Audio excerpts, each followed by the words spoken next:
What's up, fellow Beastians? This is your one and only Gaming Beast, and we return for the Lost Valley of War. And our heroes are still stuck in this mad circus tent, this circus world of the Harlequin, and they are in this. They enter this door where they have entered a costumed party and have met like somebody who calls herself the Queen. But then things happened, shit hit the fan, and they're now in a swamp facing off against a knight who has projected this knowledge that Adria Starflower has contained. Now, you know, I just want to say quickly, David has left the group. There's no ill intent towards David. Everything is fine. He has requested, though, that basically I describe quickly her death scene. As she's gaining the cosmic... But before we do that, please, it will be starting the game. Everybody should just quickly introduce themselves and their characters. I'm going to start from left to right. We're going to start with Andrew, with Avelius. Hi there, my name is Andy. I'm playing Avelius Garanon, a noble human war mage who is trying to live up to the expectations and the standards of the gentleman adventurers from his favourite childhood stories, and is finding the whole process to be utterly terrifying. Nice. And then we have Charles. Welcome all. I'm Charlie, and I'm playing Aaron Silverbowl, and he is a wood elf, and he looks asimilar to the picture on the screen where he has red hair, and he actually has a beard, and he has a green cloak, hooded cloak, and a rather fine longbow of elven craft, and he's out adventuring to find new lands and great and wonderful things, and to admire the cultures that are out there. Back to the DM. Sweet. And the one and only, not last but not least, the Juve, the Rex Apocalypse. I am the Ruby, the Skull Smasher, the Fire Breather, Rage Incarnate, and overall nice guy. Okay. So, as you can see, Adria, her eyes are just glowing as she's gained the cosmic knowledge that has been thrust upon her delicate mortal mind. And as you're looking towards her, wanting her to help, her life slips away. She sees somebody is pulling her away from the madness, an angelic figure towards her homeland, where she's like back to her homeland, and basically it's like the scene I've been told. It's kind of like this death scene in Gladiator. Just imagine her in her homeland, returning to her people, and yeah. And then, as you can see, that there's a tear coming down, but then suddenly she just falls down with her like eyeballs just burned out, and she just lumps down like a puppet. And the golden mask figure looks at you and like, this is what happens if you ask for the knowledge. And he just looks at you, riding on his steed. As his eyes glow with an ember, his steed like suddenly changes into a black wicked-looking horse with a burning mane, and he says,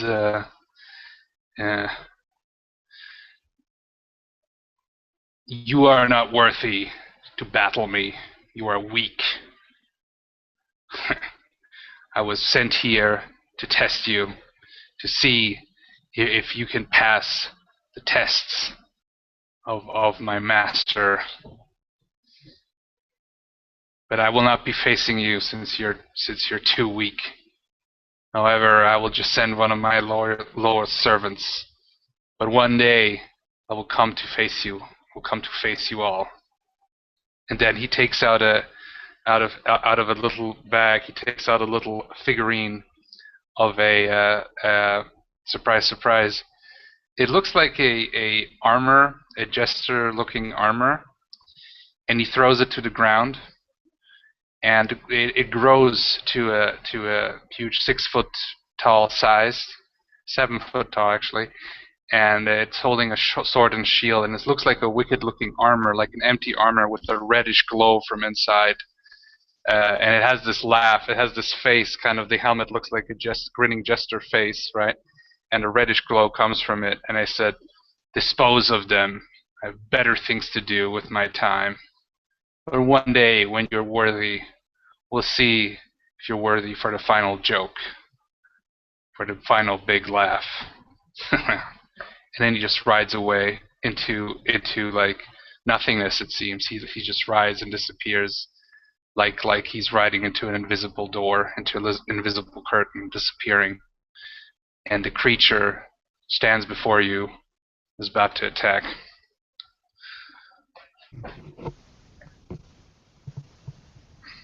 Any comments?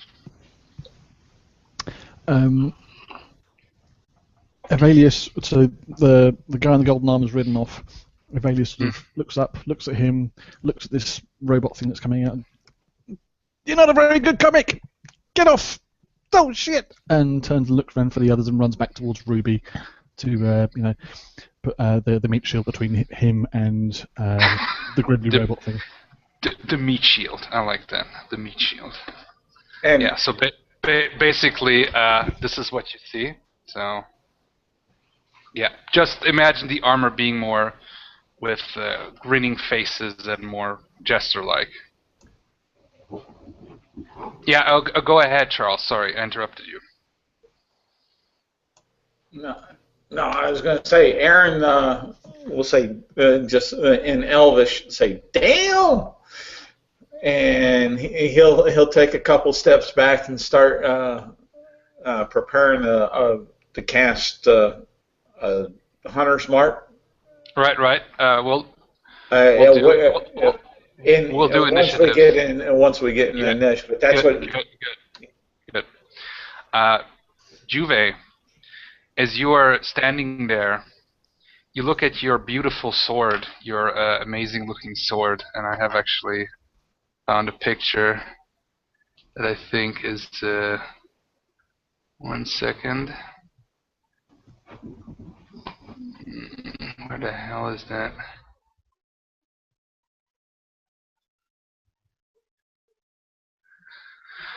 So anyway, you're looking at your beautiful sword, and the sword just like you're just fascinated by it. Okay. No, that was the wrong thing. Anyway, so I'll do this later. But anyway, you're looking down at your sword, and you can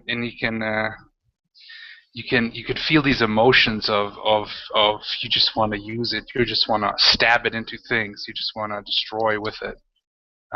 Just kind of emotions you can't quite understand, and you can hear it in your.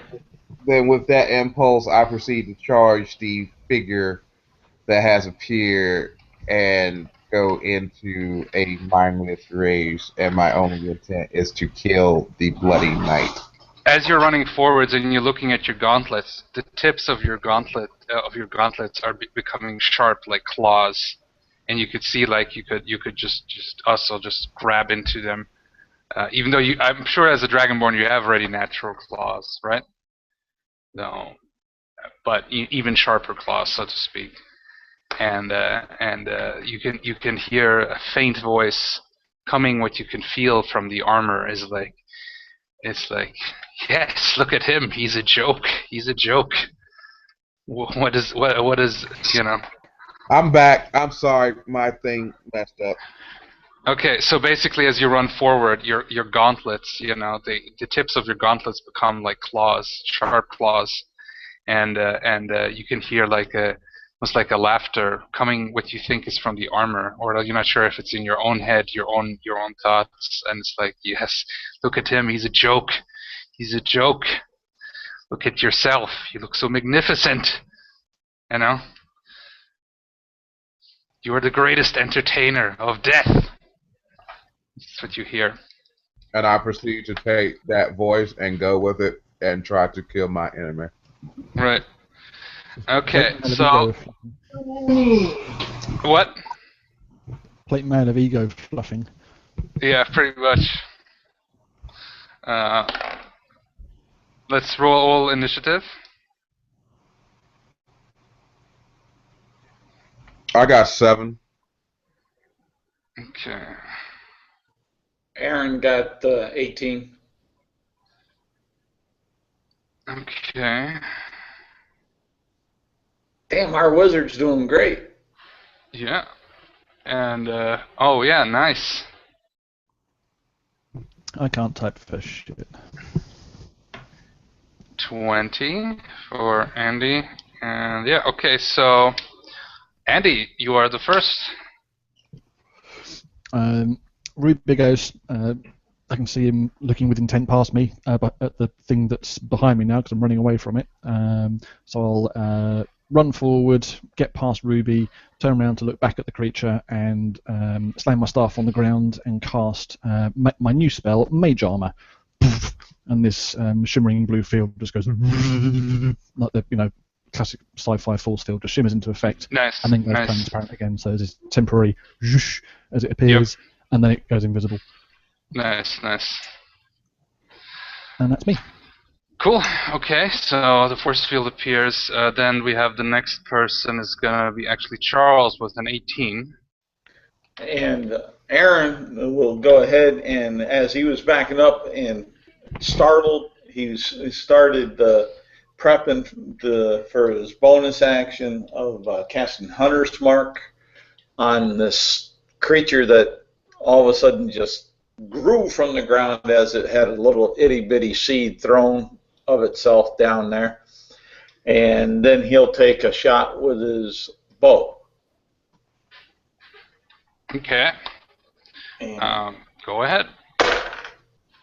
all right, 16 plus 9, that's 25.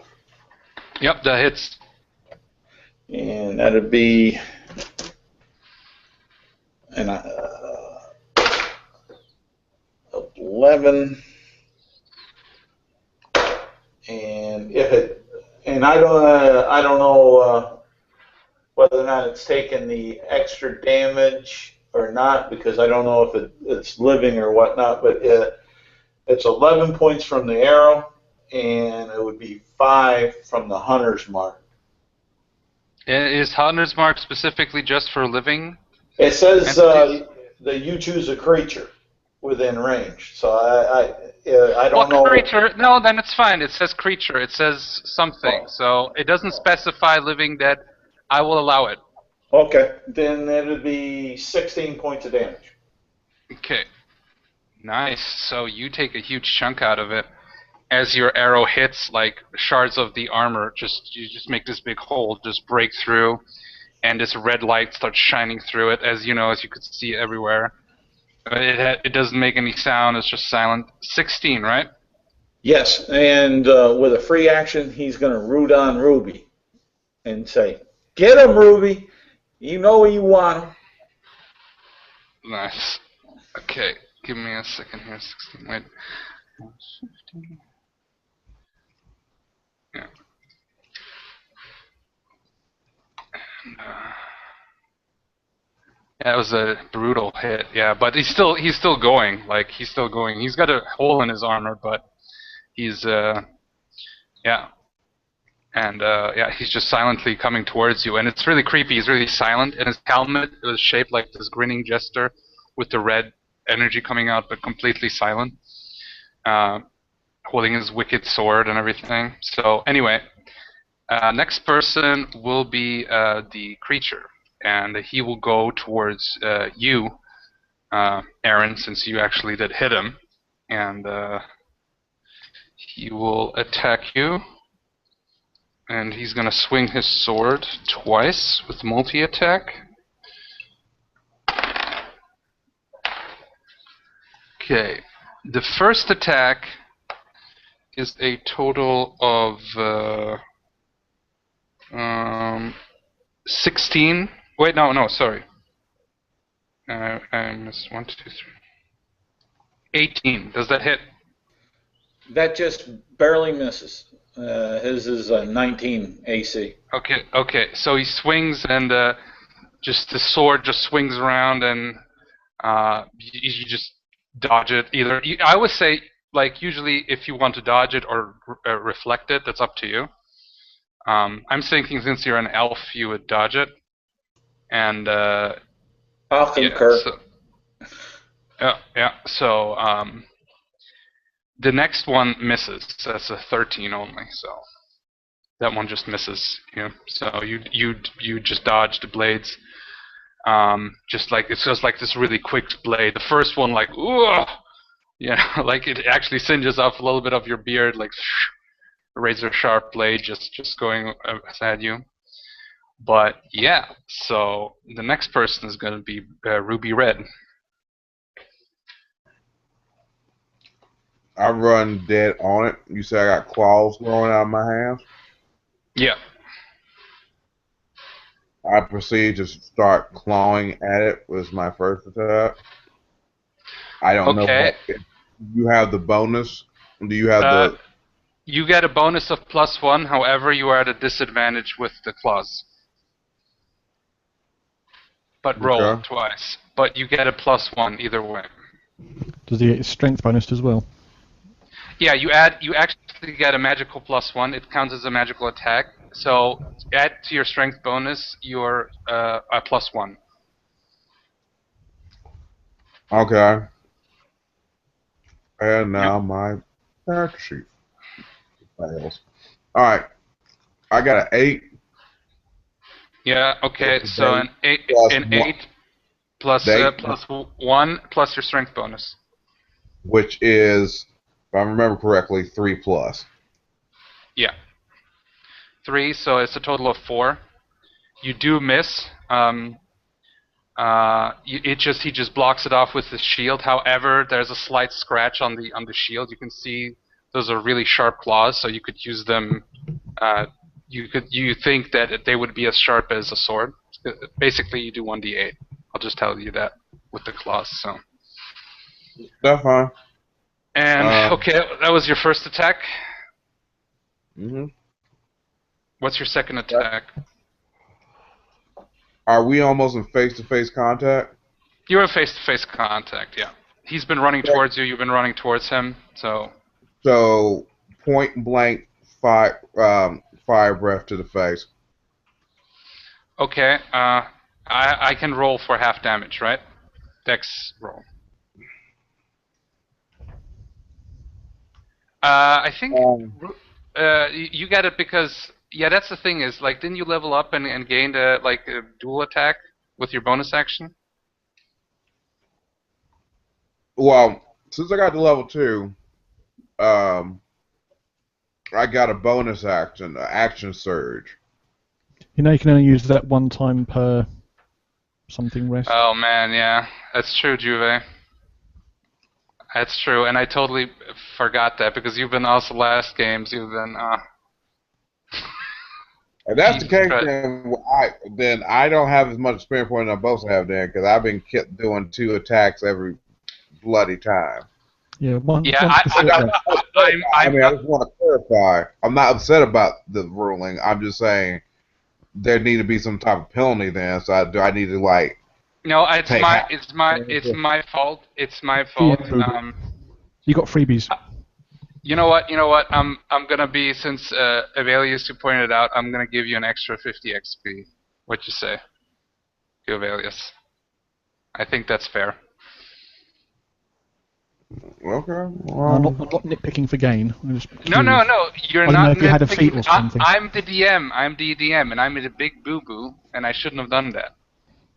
But it happened, and it's Moving on. And just to let you know, I'm not upset about it. I just felt that I should Well, you did now your bonus attack. Next time you can only do 1 attack. You're still very strong and everything, so yeah. Okay. If the players are fine with that, I was gonna do self penalty or something like. No, I think it's fine, right, guys? Yeah, it was a misunderstanding. Yeah. Oh yeah. On the plus side, when you hit 5th level, you do get to make 2 attacks when you take the attack action. Yeah, 5th level, but that's a little bit further away. Yeah, okay. Well, that's every time. Yeah. Okay, So cool. like you have to do a long rest, I believe. Yeah, I do remember that now. Short rest, short rest. So that's like 4 hours. Yeah. Okay. Um. So next time, only one attack. Okay, Juve. So. Alright. Okay. Next person. We're going back on top with Andy. And Um, again, and Andy, I just want to say quick. That was well said because I do appreciate that. That is not rules lawyering. That is like pointing out when the DM made a mistake, and I said I reward that. So And I'm moving just on. Moving. real quick, and also I want to say thank you as well because I'm new to it, so I don't know any better either. So thank you. no Yeah. worries. Happy to help teach new players D&D. It's a great game and I love it. Yeah. Avelius' action, he is going to. Ruby's gone steaming in, clawing at this animated monstrosity. So Avelius is going to, looking around to make sure there's no other things coming out of the swamp to attack us. I'm going to. Nothing. The swamp is silent and dead, basically. I'll move off to one side, the opposite side that Erin is at, and try to sort of, get an angle on it so I can shoot at it without risk of plugging Ruby. And I'm going to take a pot shot with a firebolt. You can see if I totally do that. Yep. A fire bolt, right? Bolt.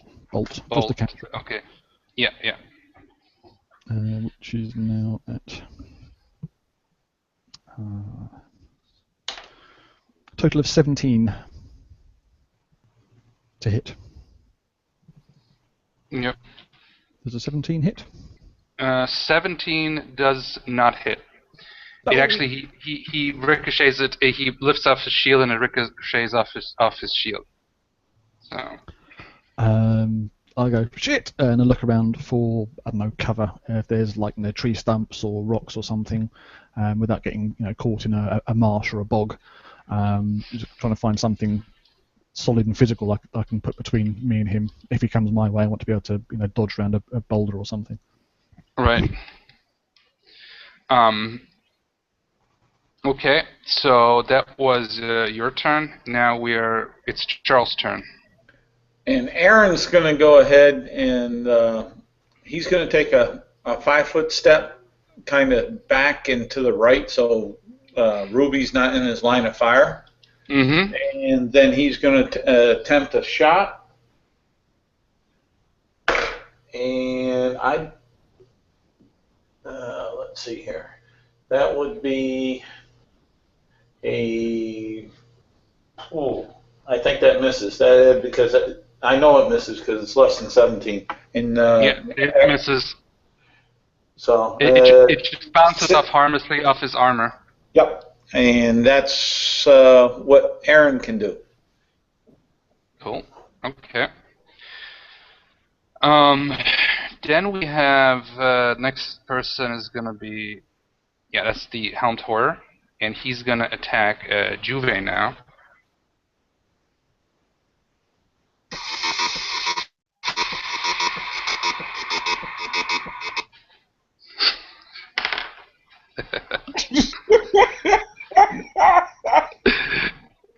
He swings his sword at you for the first swing with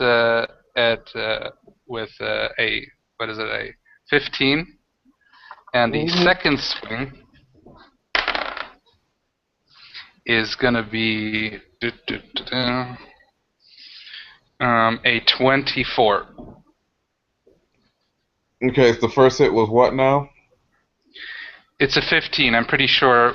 You have now 19 in total, because with the plate armor. Yeah, so that's a 19. The other one does hit. So the first one you easily block, or it just ricochets off your armor. The second one, he like stabs right in between your armor, and he does. Where's the fucking dice when you need it? There. He does a total of 11 slashing damage. Right. Blood comes gushing out of your armor, and you're just like you look at the sword, and it's just like you just like, how dare he stab you? How dare he just like injure your armor and your skin, and how dare you like. And sometimes you're confused about armor and skin. You just have these feelings like you have to destroy him now. You have like no choice. You have to roll a wisdom check. For the sake of role playing, can I please fail it? Just roll the wisdom check. Okay. Damn it. 11 out of. What's your bonus for wisdom? Don't got one. Okay, Actually, then I got 10 for my wisdom, so I guess I gotta beat. that. Well, 10 means you don't have a bonus. Mm-hmm. 10 is a +0. That's like average. Between like, I think like 10 and 12, it's 0. Mm-hmm. So what happens is that yeah, that's what happens. You just have to destroy him. Either him or you are gonna die, but it's gonna be finished. Like your enemy has to be dead, and then the armor kind of like just says like it's almost in your head like a second thing of thoughts where you have these emotions from the sword, and from the armor it says, "Ooh, yes, stabbing, that's great. Like poke some holes into him so he looks like Swiss cheese. It's great. Too bad he doesn't bleed." Yeah. Anyway, so yeah, that was the Hound Horse turn. Now it is Juve's turn. Yeah, thank you, Andrew. Yeah. Okay. Whose turn is it? It's your turn.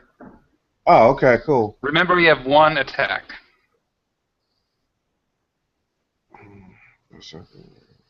Let's go for the claws again, because I'm in this psychotic state.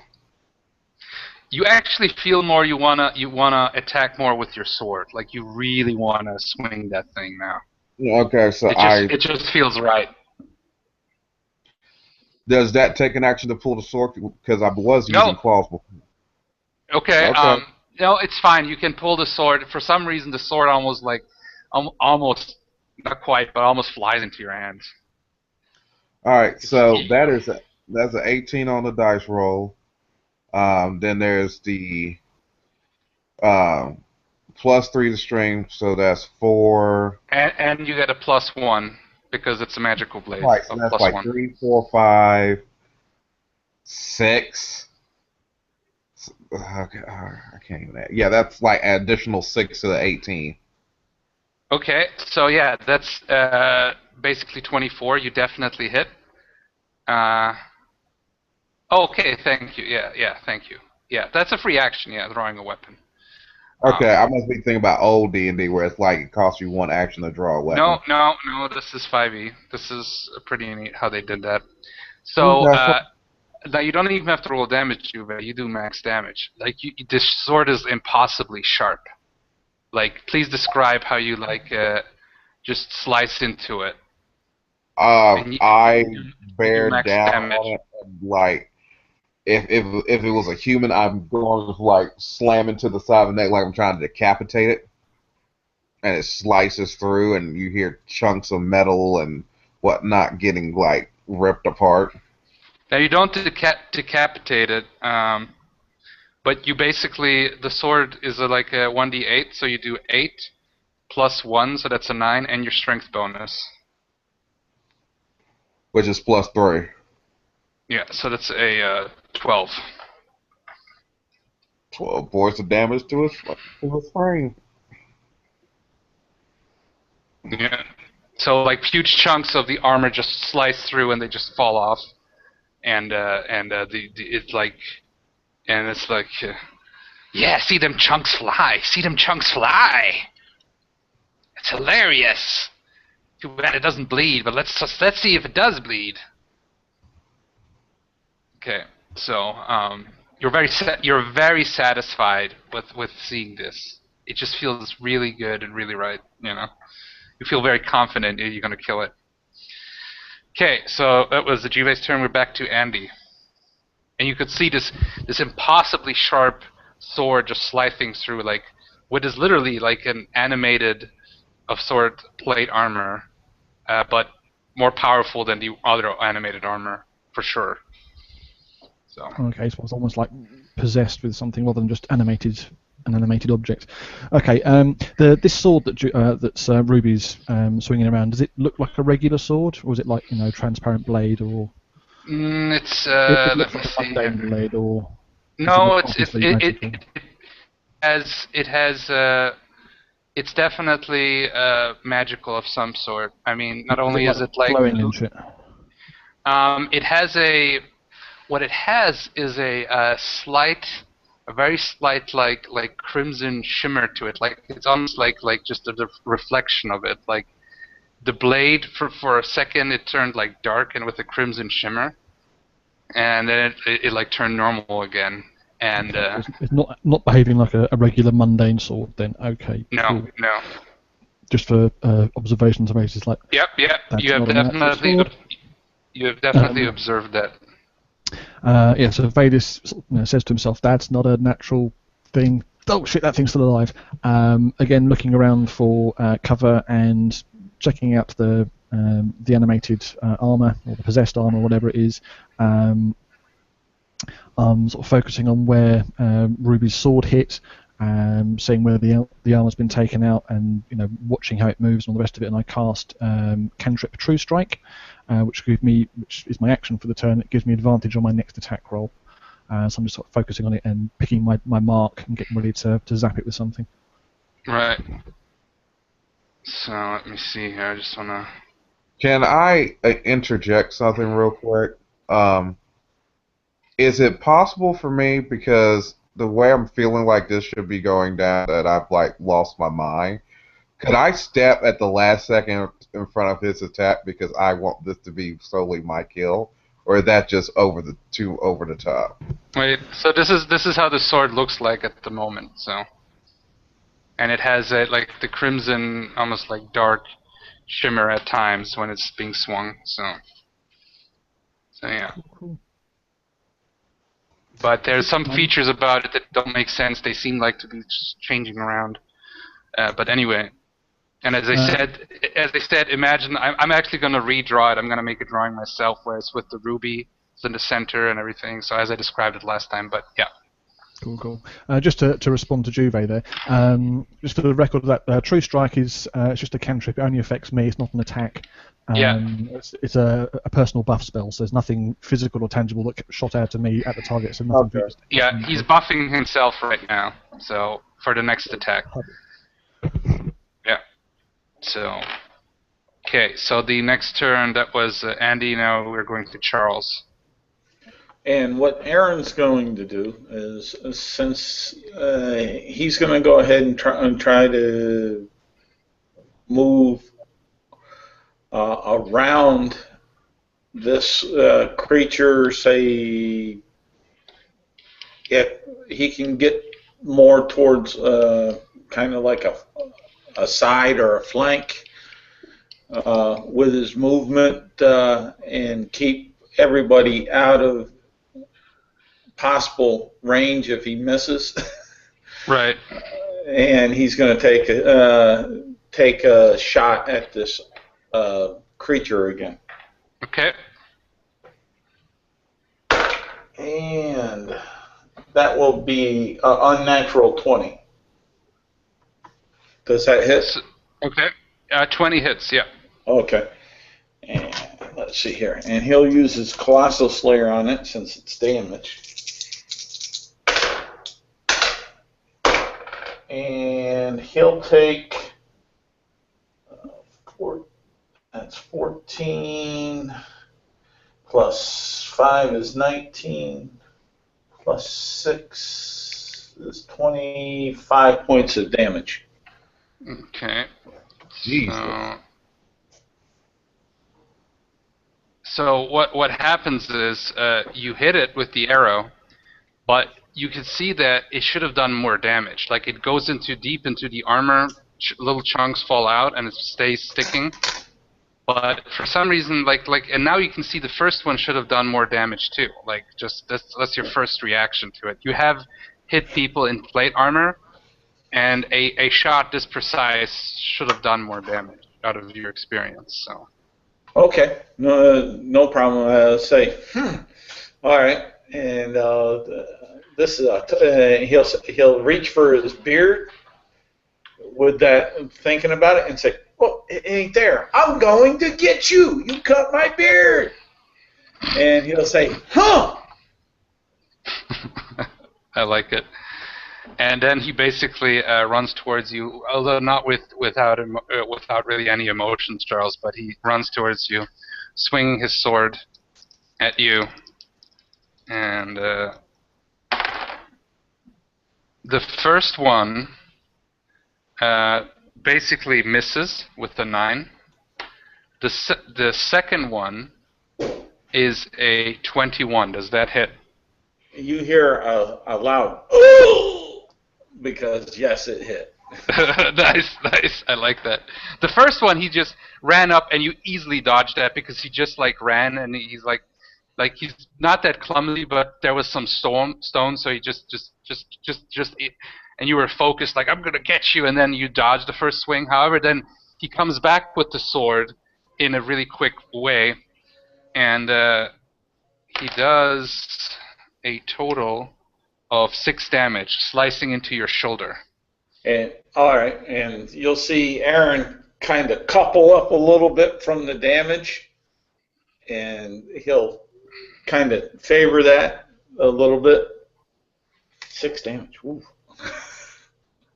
Yep. Aaron's not looking real healthy. Okay, Juve, it's your turn. And you're infuriated that this thing is not focusing on you, you know? How dare he attack other ones? How dare he do that, you know?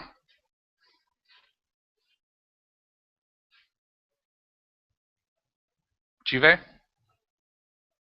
Oh, yeah, I was gonna say, so the armor's telling me that I should be ticked off that he's attacking. What? You're not sure if it's the armor or the sword? You have mixed emotions? Sword is just really you just want to stab it in, and then you can hear things just little things like he's ignoring you. Well, it's a bad audience. You know, what kind of comedian are you? He's not focusing on you. You know. All right, so you gotta give him the stinger.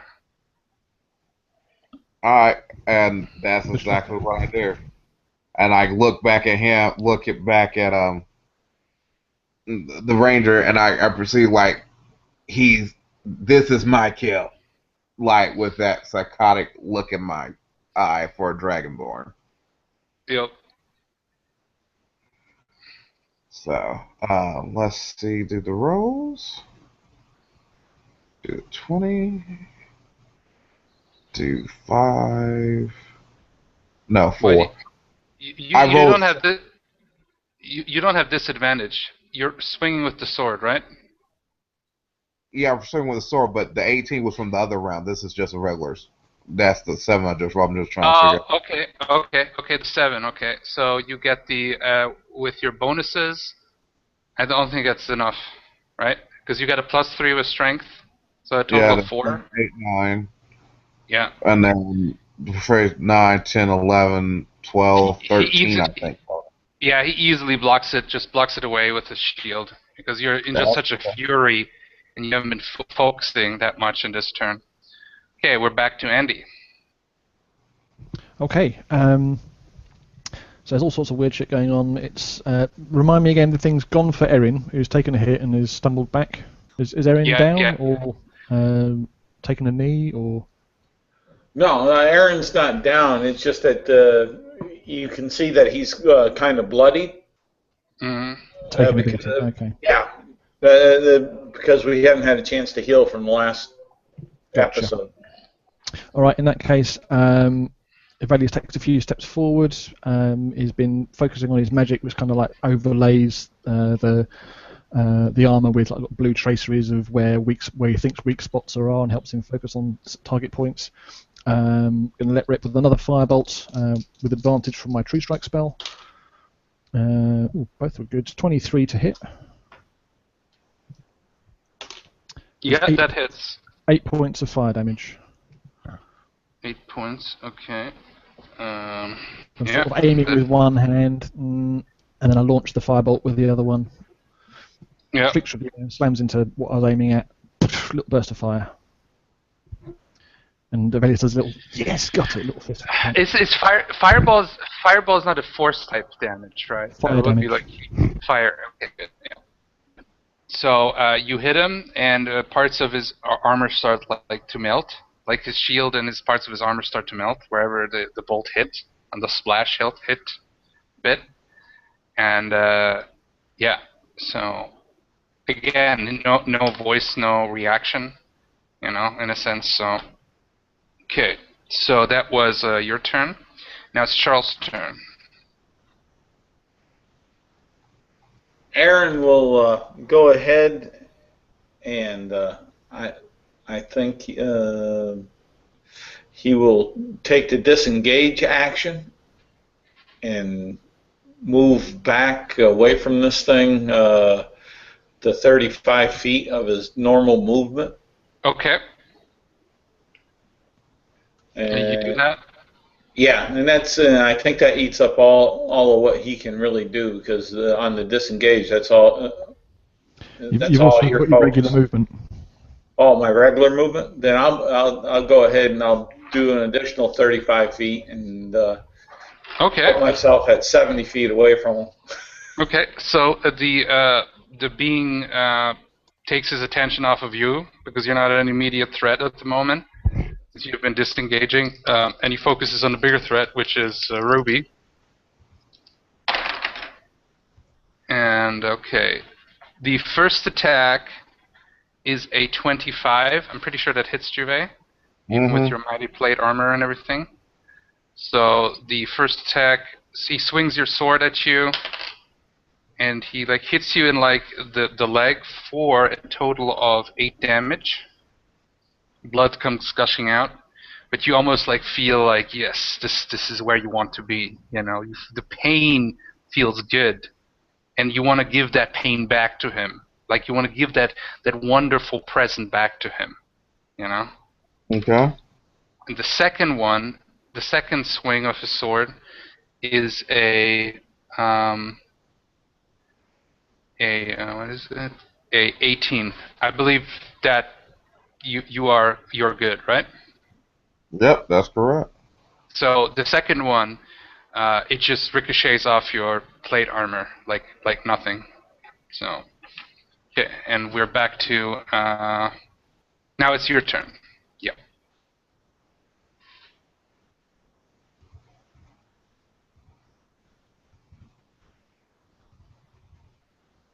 You're up, Ruby. Oh, I'm sorry.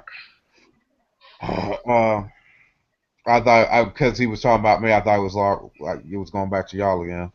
Okay. No, so, it's your turn. It's Ruby Red's turn. So I am going to be going after him again. That's a fail because that's a 7. So. That's a 11. Yeah, that just he blocks it easily with his sword. Okay, and we're back to Andy.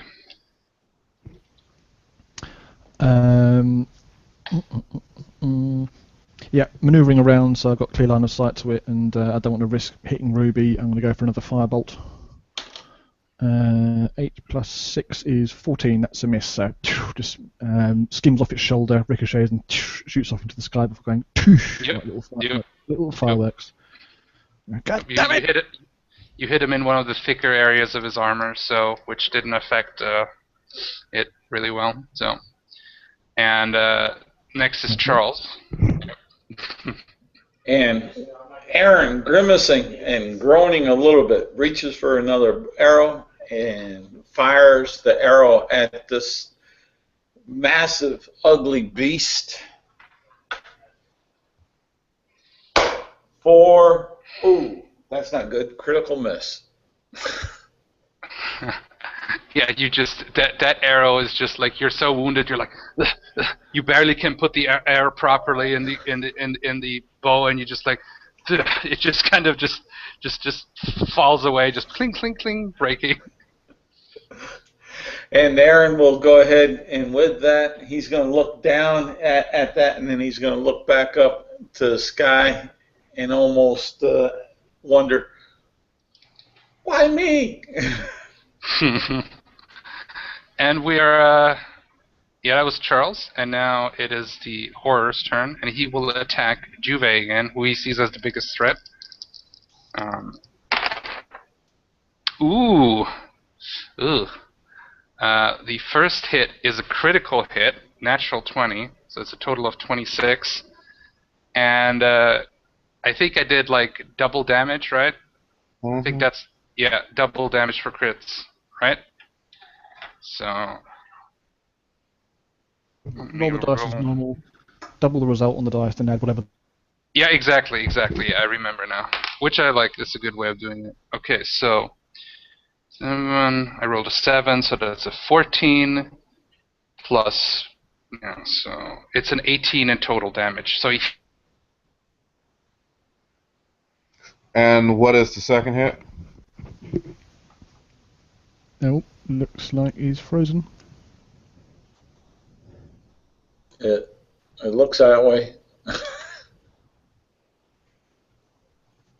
okay, I got kicked off from my own stream. So Crow, what are you doing? But okay. So anyway, continuing, he swings his sword down, hacks into your shoulders for 18 damage. Blood gushing out, just spraying. What's the second hit? The second hit. What did I? Oh yeah. Oh, ugh. That's a 6 or a 16. The 6. Yeah, that's a 22. That's also a normal hit. So you get an extra. You get a extra 6 damage. He's dead. Well, you're down. You're not dead completely because. Oh no! I was at 17. You hit me for 18 plus the additional. I'm dead. I think if you're not immediately dead, you have to be like your minus has to be the equal of the of you your have to be negative max for an outright kill. So the 18 would have dropped you to 0. The second hit, while you're prone, technically would be an automatic critical, which would be technically, if you want to go by rules as written, okay, fairly harsh. A hit on an incapacitated target is an automatic critical, which is an automatic 2 failed death saves, and you have to fail 3 to be dead. So you're right on the brink of being toast if you go by rules as written. Thank you. Go with it. Wow. I didn't know that about the prone. I did know about the 3 death saves. That's what I wanted to start doing. However, I didn't know about the prone. I really need to I'm gonna check it next. I swear to God, because I need to know these things. But thank you for pointing it out, because I knew about the 3 death saves, but I didn't know about the prone. So, okay. So meaning he has to roll a d20, right? Like it's, d20 on his. I think it's on his next turn. Because he's unconscious, he has to make a death saving throw on his next turn. So it's not on the hit, it's the turn after, when his turn will come around in the cycle again. Okay, and he has to roll the death save. I didn't have to deal with this, I always forget it. And it's basically roll over a 10 on a d20. Over a 10, yeah. Straight 10 or more.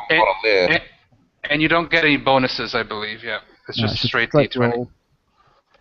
Okay, wow.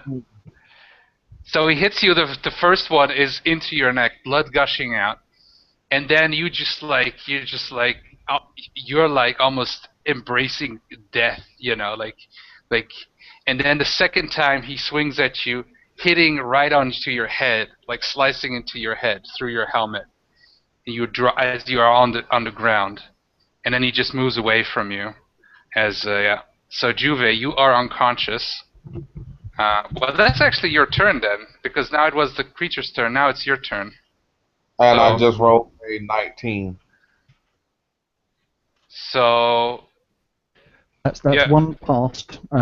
If you pass 3 death saves on in total on they don't have to be consecutive turns, although in this particular case it does. Then you stabilise, which means you're unconscious and you stay unconscious for D4 hours, but you're not dead. I think you go back up to 1 hit point.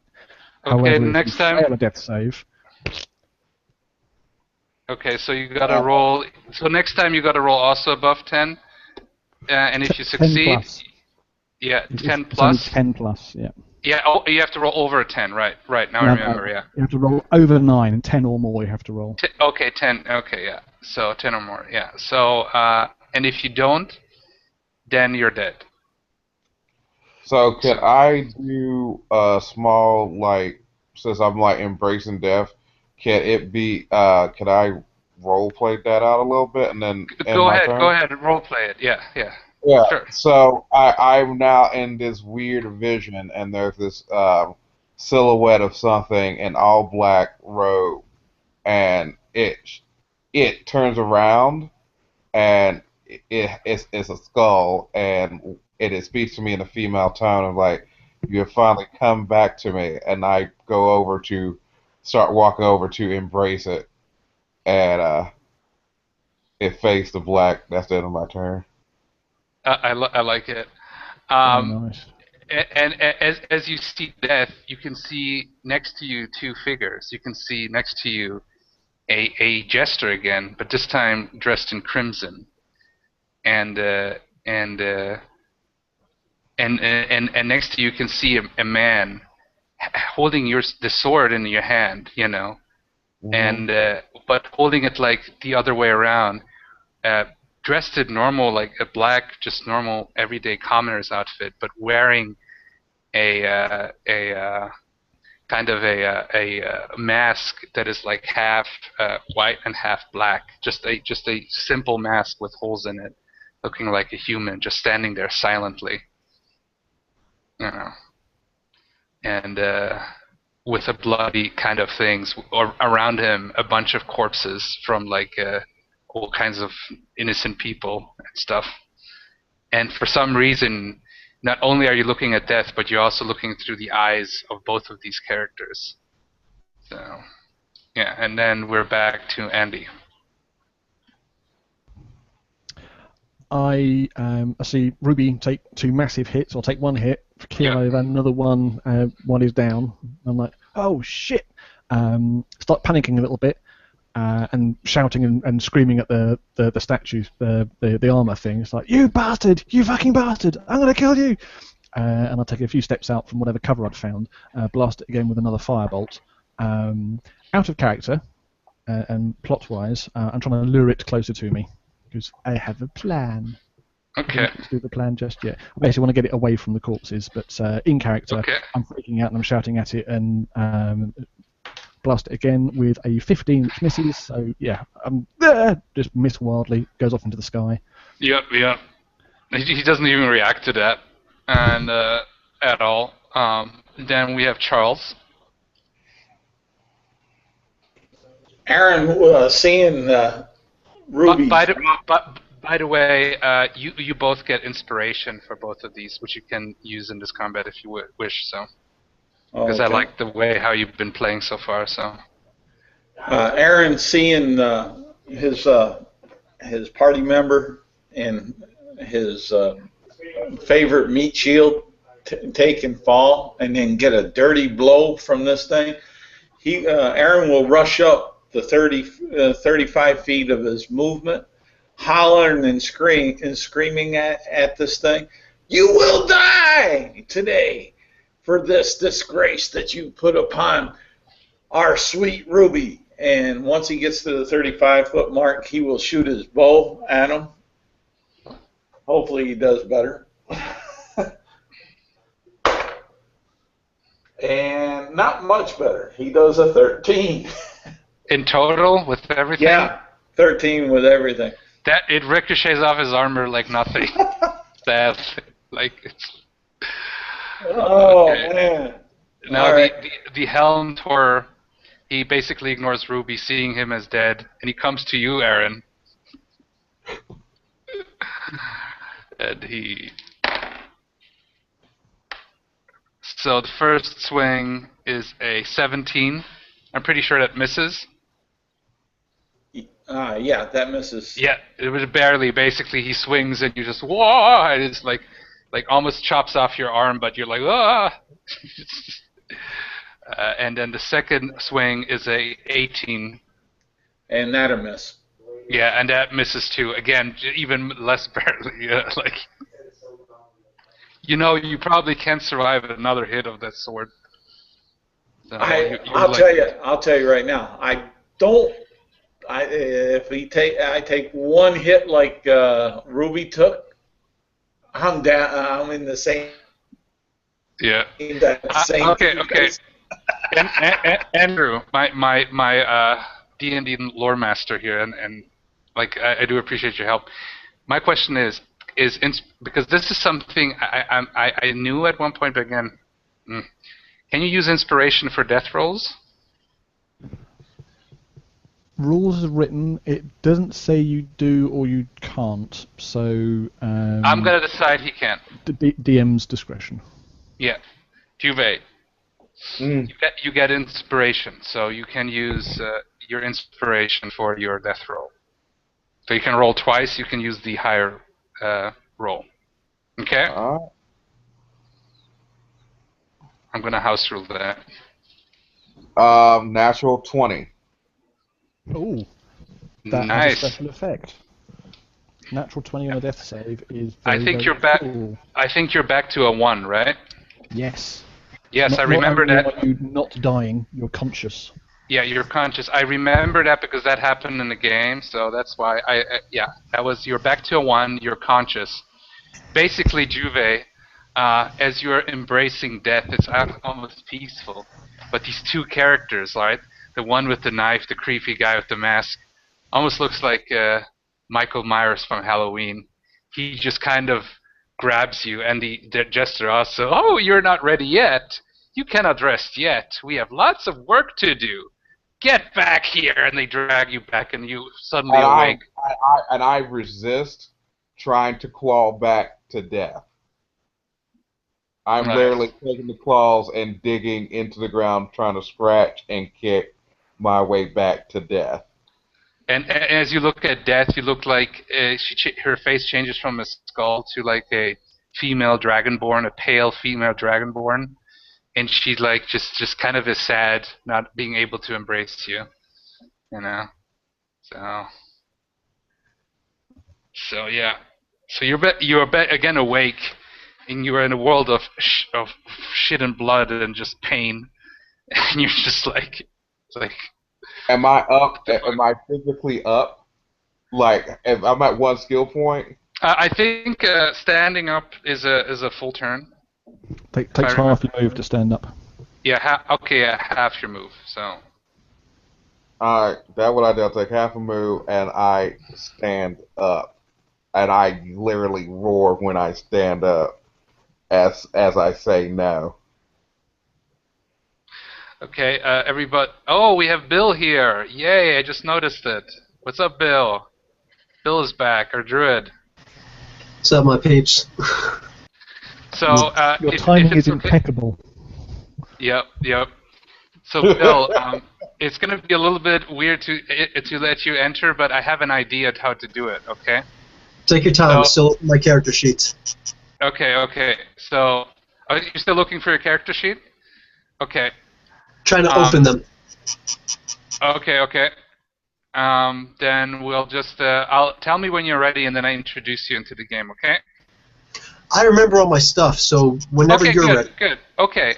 Then roll initiative for entering, and then we will do a little introductory thing, just really quick. It's great you're back, man. You've been you've been hanging out with my cod, and it's just getting high for a long time. And he rolled a 1. 1, okay. Yep, that's Welcome it's back. a great sign of things to come. Yeah. Well, actually now, Juve, half a move. If you use up half a move, can you still do an attack? But you need a full move for that, right? No, the action economy is you have an action, a movement, and a reaction each turn. To stand up from prone takes half Okay, your yeah, movement it allowance. takes up You a still half. have your Yeah. action to do stuff. So And Juve, bonus action and reaction. if you want, you can actually attack. Am I still suck? Do I need to make a will? You want to make a will? You're even more so now. You're even more so because we're close to death. So yeah, you still want to take him down. Either you or him are gonna go down. All right. So let's do this. So I'm like, you took me from her as I yell at the monster, and that's a 9. Yeah, 10, plus 4. 11. That's a 13. Yeah, he just deflects it easily. And Bill, as you've been for quite some time, for a couple of days now, as the other ones went forward, you still stood behind because you were very curious about the Myconid culture. And you've been entering these different states of consciousness. And it actually, you have in a way built up a connection because you've been able to sense where they are, and you sense that they're not on this plane of existence anymore, as you weren't on this plane of existence from all this stuff, and you realized you kind of could feel where they are, so you followed them, and you followed them as they were. You followed them to where there was a door, a big gesture door, and you managed to to solve the riddle, and you found yourself in this big plane with this big creepy circus. And you followed them to a tent, and basically you don't know exactly where you are, but you felt like because of this connection that you built up, what you have, experienced with the Myconid connection, basically this getting high, more or less, of where they are. You had a strong connection to nature and the things, and you could see that they're not part of this nature at the moment. So you were able to follow them there. And yeah, so you enter into this room with these multiple doors, and you just follow them into this door, and you find yourself in a swamp. Suddenly, guys, you can see Bill's character appear out of nowhere, and the guys that are fighting basically this is what it looks like. So, although the armor is more jester-like, and it's like glowing from the outside. Although it is pretty damaged at this point, so they are having, and you can see Ruby just looking crazy, wearing this black like wicked-looking armor, which has like also a gesture-like grinning, almost demonic-like face, swinging this weird sword, just he has big gaping bloody wounds. He shouldn't be standing at this point, but swinging arms. You can see Aaron with heavy wounds, just trying to make a shot, and you can see Avelius just yelling like a maniac, throwing firebolts at the creature. And yeah, you enter this scene, not quite sure what's going on, as you've been in this peaceful state and you kind of lost track of time. That's why you wanted to join them earlier, but you lost track of time with being with the Myconids. Okay. So that means it's my turn then? Yep, it's your turn.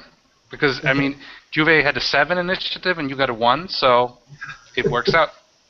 Okay, 261, Moonbeam. Alright, I'm going to drop a Moonbeam on this SOB. Alright, sorry, I haven't played D&D. I've been playing Final Fantasy Flight Star Wars for this entire time. Sorry. Yeah, no worries. I don't know how to... Andy, you remember, what do I do for Moonbeam? 2 ticks. Let me get... Just a +5 roll. Alright. I'm checking also. It's a save spell, so basically you cast it. When a creature enters the spell's area for the first turn on a stone or on a turn. So it takes effect when... It takes a Constitution saving throw. Yeah, it happens on its turn, not your turn. So you cast it and the big beam of light comes down. When the creature enters the area or starts its turn there, then it makes the con save or gets blasted with radiant. Yeah, I'm gonna Radiant. drop Okay. this thing right over top. It's just a 5-foot radius. Okay. So And it has I'm- and it has to do a con save, right? On its turn. On its turn, yeah, which will come eventually now. But Yeah. yeah, okay. Good. And what does it have to reach then? What number? Failed save. Looks like it has to do it immediately, but whatever. Yeah, 2d10 radiant damage. Yeah, 2d10 radiant damage or half as much on a successful con save. No, it says immediately. It's engulfed in Gulfy Flank, and it must make a. Okay. Second paragraph.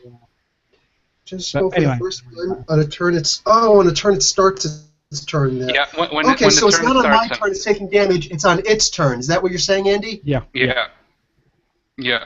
So Good reading of the rules. All right, cool. It's Yeah, it's the thanks for only- adding.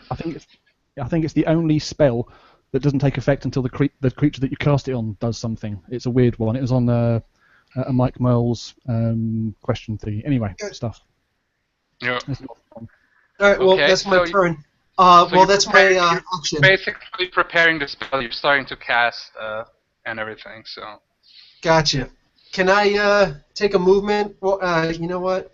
I don't know if Ruby's going to be able to take it or not, but you know what? I got a small thing of good berries in my hand from whatever, and if Ruby wants to take an action to grab 1d10 good berries, his choice.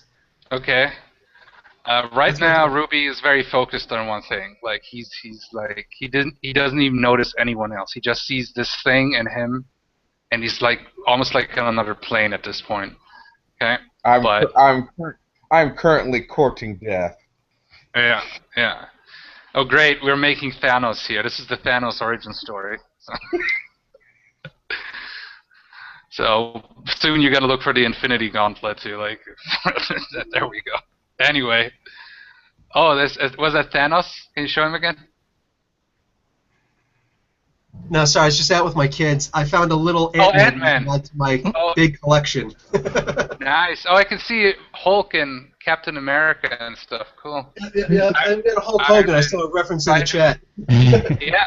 Hulk and Hulk Hogan, yeah. Actually, Hulk Hogan, he actually named himself after the Incredible Hulk. He's actually a comic book fan. Yep. He had to actually pay Marvel royalties to use the name. Yeah, because he got caught with that. Terry Bollea. Yeah, terrible, yeah. Bill, Yeah, that's top shelf. a real thing. Who's the large dude in the raincoat and the hat? Is that the thing wearing That's a actually raincoat? the thing. Ha! Oh yeah, I That's- remember. That's I actually the remembered first one I got. I love when the thing was in the. I'm actually reading an old Fantastic Four comic book now, just because with the trench coat, the glasses, and the hat. I love Ben Grimm. Ben Grimm is one of my Cool. favorite superheroes because he's so real and down to earth. Well, right And- now Ruby Red is Ben Grimm because he's screaming, "It's clobbering time!" Oh yeah. He's more like the Hulk at this point. So anyway, or maybe even like Venom almost. Like so.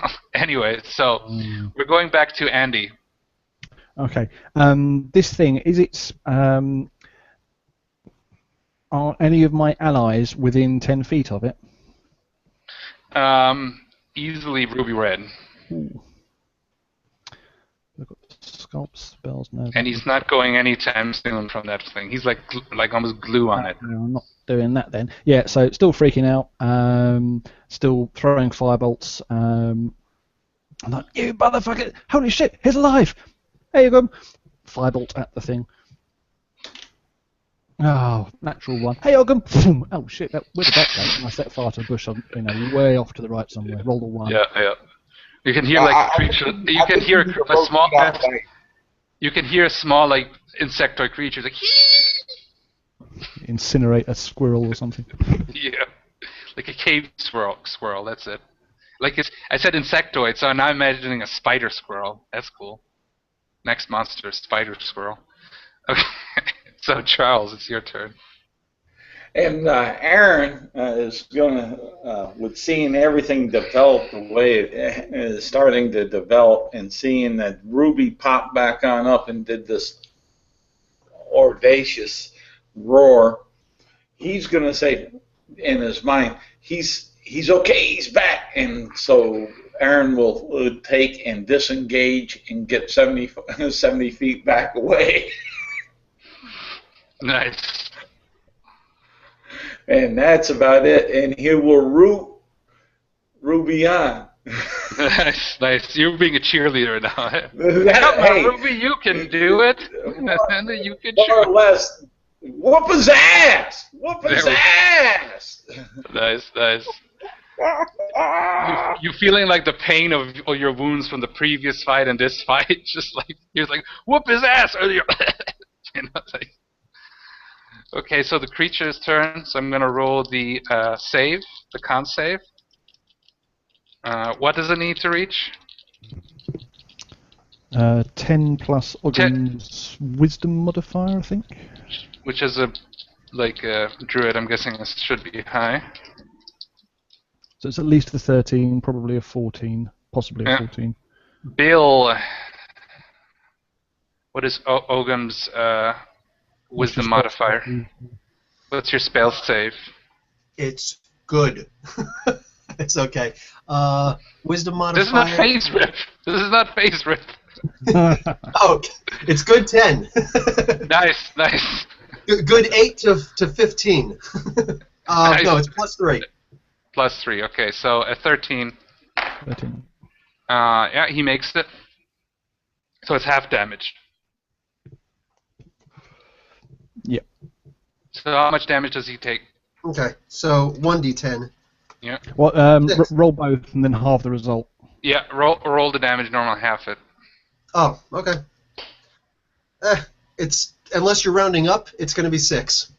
I rolled a 6 and a 7. I always run down, so 6. Okay. It does hit him. It does some damage. Please describe the spell.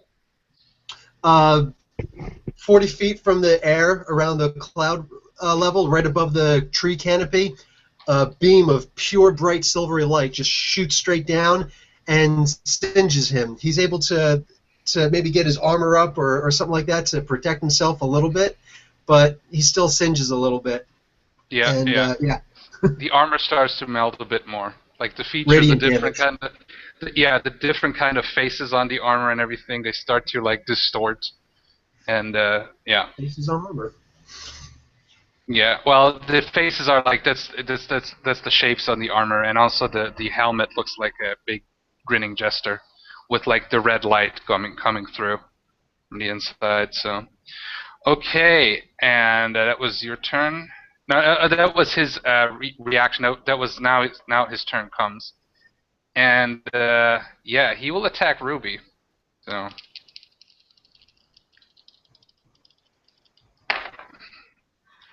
Okay, the first one is a critical miss.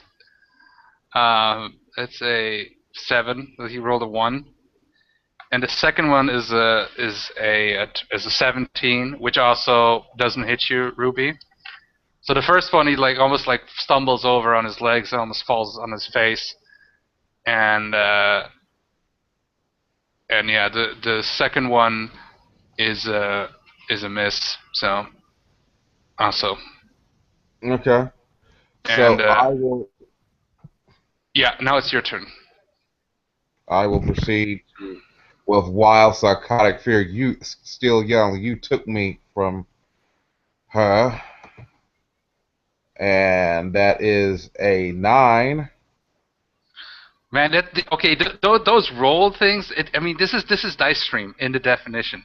19, 19, 20, 9, 9. Are you fucking kidding me? Seriously. Yeah. Unless He you want blocks to it. type it through and see if the algorithm is messed No, up. it's that's how Dice Stream is. We gotta be fair, man. We gotta be fair. No, I'm talking about. Take a 9, and I'm going to clear it and do a bunch of 20 rolls. No, don't do them now. Don't waste them because you might get a good one. Don't roll it. Believe me, it's just All right. You So- waste all your good rolls, man. exactly. Don't waste your good roll. So he basically blocks it with the shield easily, and now it is Bill's turn. All right. I think it's time for a little CQC, close quarters combat.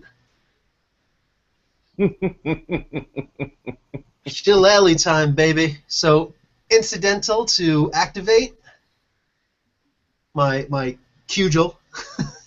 Yep. Running up for a swing. What's my, for crying out loud. Shouldn't be that hard. Okay, done. +4 to hit. 1d8. And I don't get a strength bonus on that. If I even hit. Okay, 15, 16, 18, 19. I hit with a 19, right? You don't hit. He blocks it. No. You get close though. You get close though. Okay. Yeah.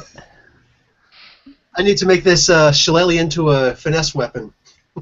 Yep. However, it's a good choice you're going with the shillelagh. Just hint, nudge, nudge. Anyway, we're back to Andy. So, blast of celestial light comes pouring down from the skies, engulfs the thing in radiant fire, and I go, "That's really cool. That's really cool. You got to show me how to do that." Well, oh crap! So you got them charging in, cudgel raised and flailing away at it. Ruby's up there, close and personal. I'm going to again move around because I figure it's getting quite busy around there. What with the beam of moonlight shining down on these things, massive spotlight, easy to see. Move around for a clear line of sight, and I cast Tree Strike again. Give myself advantage on my next attack roll. Okay. Yeah, I'm lining up a shot. Nice. Okay, and now it's Charles' turn. And Aaron pulls an arrow out of his quiver and fights through the pain once again and pulls back with grip teeth and fingers and lets loose a mighty bow. Nice.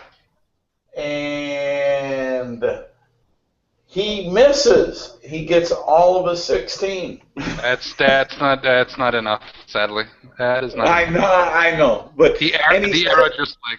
Whew. And he says in Elvish, "Damn it!" Nice. Okay, Juve. So the creature swings his sword at you yet again. Okay, the first one misses very miserably with a roll of 2, and that's a total of an 8. That misses. The other one misses you with a 16. It's a little bit better swing, but it easily ricochets also off your armor. So. Alright, I'm now going to attack again. He's got to take his damage from my moonbeam still. Oh, nice. How much does he take? It's still the con save, I believe. Oh, con save. Okay. Yeah. Okay. Let me roll. And yeah, it's a total of 15 that should save, right? That's a save? Okay. Yeah. So Well, he 13 takes 2 points of damage. 2 points. Okay, so again, as the beam is continuing to radiate, again, parts of the armor are melting down. There was the other holes made by the other strikes, and the red light is glowing brighter through them. So he's definitely injured, or more broken, or whatever. So Is it looking pretty beat up? It looks pretty beat up, but it still can go. So it's not dead or destroyed or whatever. Yeah. So that was Bill. So you're focusing the spell. You're in spell focus mode, right, Bill? Focusing the moonbeam, right? Okay, so you're doing your chants and focusing and just, what were you saying, Juve? I rolled a 4. I don't know if the fire breath attack is a additional It's not your turn. Fire breath attack is Target makes a save. yeah, but Attack that's roll. like okay, but that's in then your turn. Okay. Yeah. Yeah, Okay. takes an action to make the breath attack. So you use up the action either for the breath attack or for your attack roll. Okay. Okay. I re-rolled, so it's done. It's not done because it wasn't your turn. It was just Bill's turn. Now we go back to Andy. Okay. So. Okay. Oh. Cool. It wasn't just my turn. He took that damage on his turn. Point. Oh, So- okay, okay. Yeah. He always takes the Okay. damage on his turn. Remember, that was the big mix-up. Oh, okay, okay, yeah. And then he swung the swords. Yeah, okay. Oh, now I'm getting tired here. But so Juve, it is I your got turn. confused as well.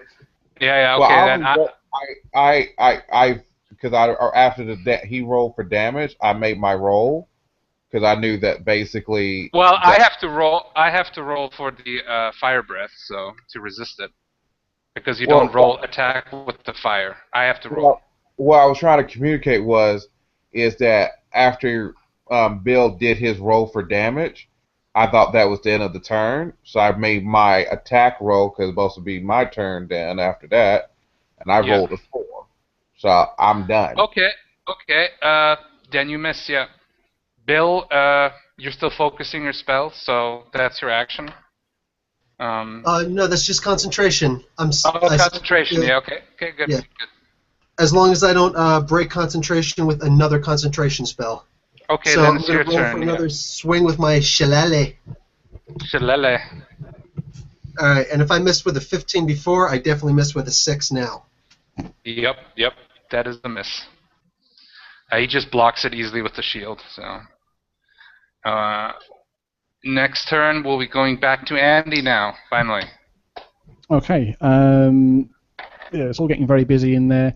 I will. I'll take another shot with my firebolt with advantage from my true strike the previous round. 17 plus 6 is 23.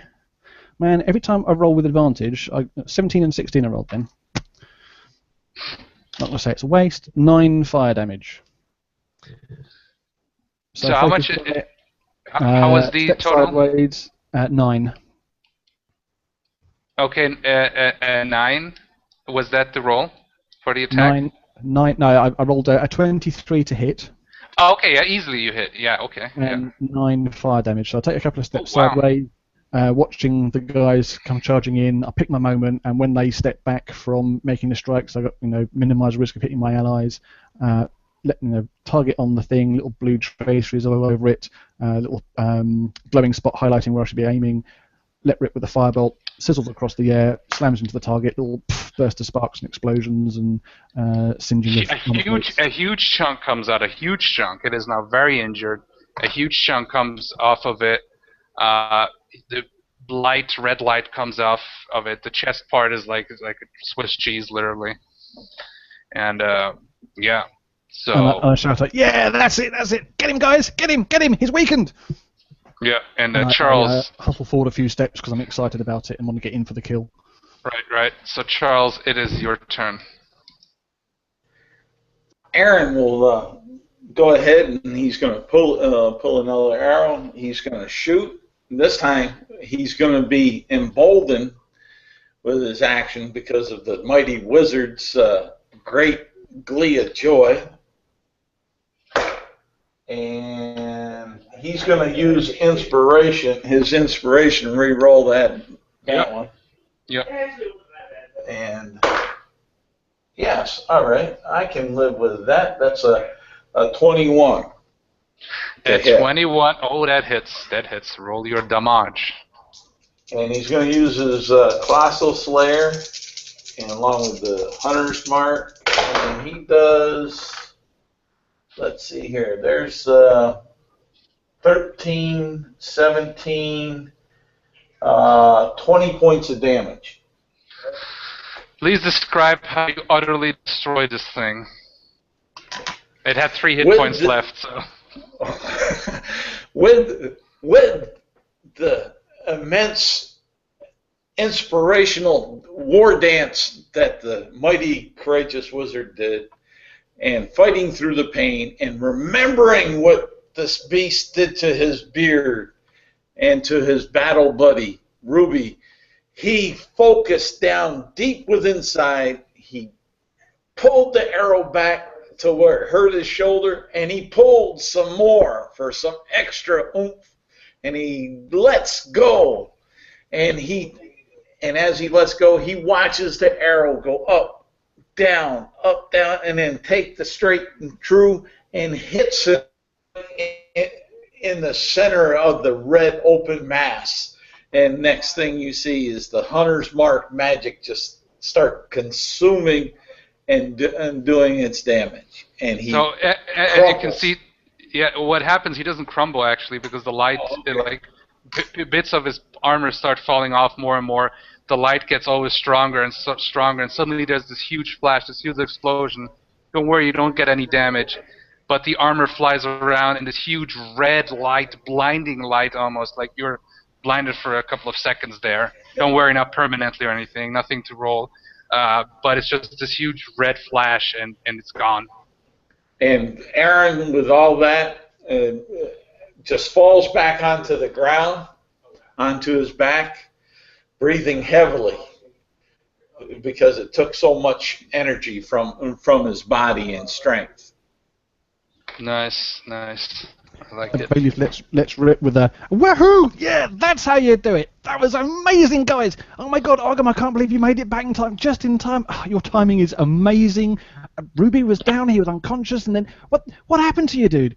And I turned to Ruby, and you were out for the count, and then you were up, and it's like, oh my God, that was amazing. It's just like in, and I start rambling on stories. I cast Tranquilizer.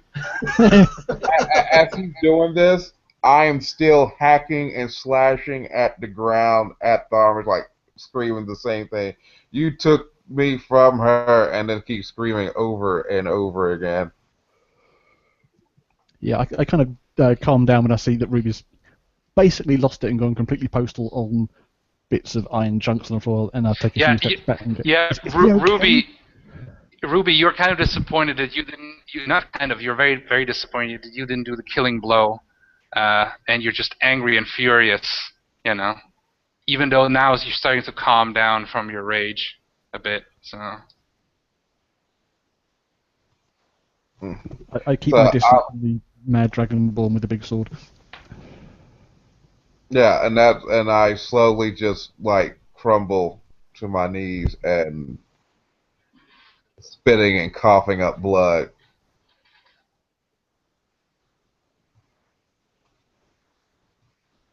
All right. Okay.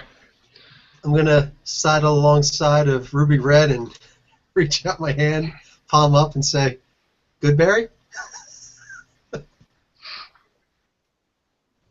And I look up like, where the hell you been? And then spit out another glob of blood. Yep. Ugh. Sorry, guys. Learning more about extrasensory communication with the myconoids.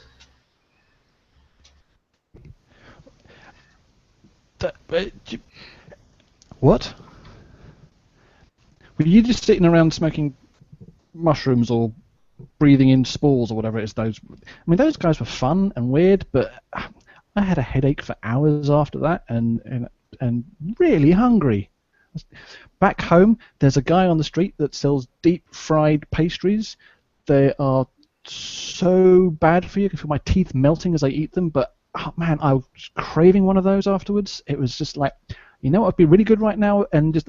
But oh shit, Erin, are you all right? And look over and see that Erin is basically battered and bleeding and bruised, and Ruby's spitting up blood. Like, has anyone got any healing potions? Because these guys don't look too good. And Aaron just lays there with his bow in one hand on his chest and just,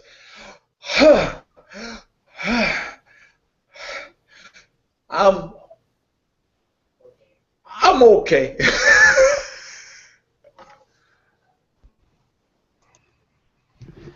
You look pretty rough, friend.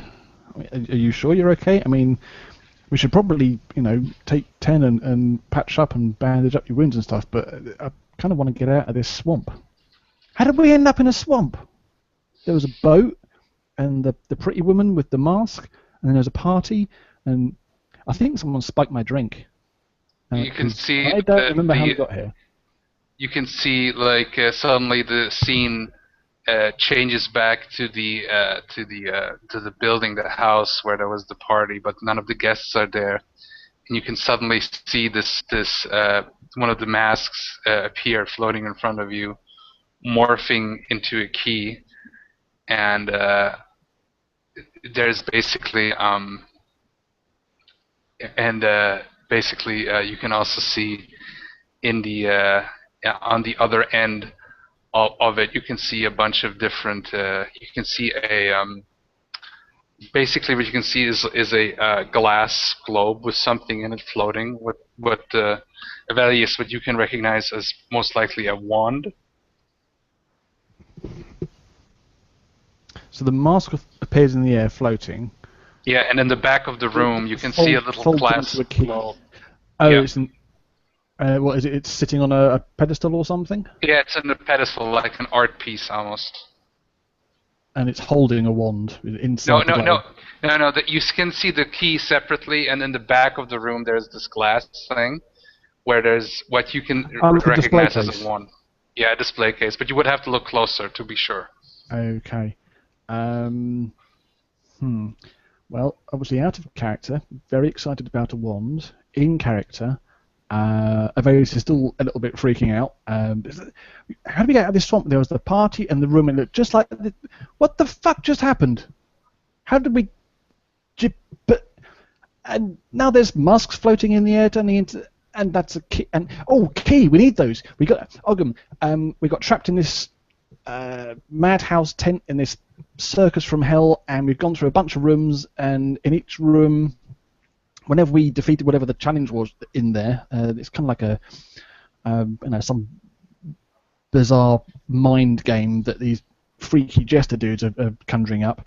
Every time we beat one of their puzzles, we get a key. And I think we need to get all the keys to get out of here, because the way in just leads further in and keeps looping round like a temporal vortex, or I don't know, weird magic, spatial distortion, planar jumping stuff is going on. But keys are good.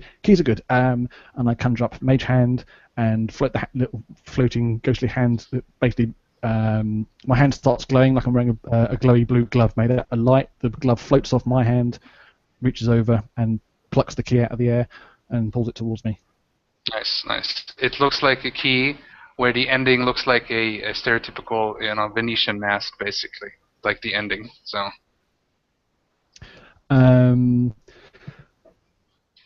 Can we assume that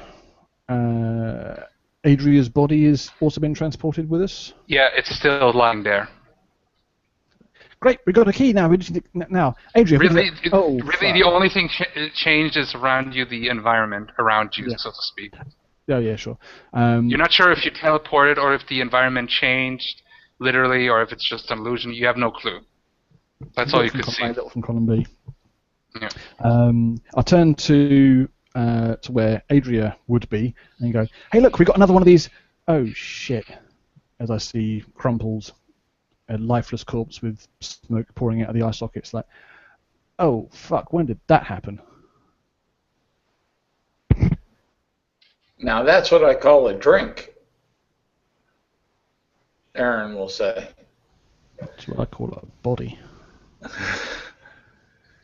I didn't mean it like that. What's her wife? What's his wife or her wife gonna say? The Amazon. Are they gonna hold us accountable for her death? I really hope not. I hope not either. And my reaction is, she gets to see her and I don't? She gets to see her? Who is this her you're talking about? And I look over like, you wouldn't understand. And then I just start walking away.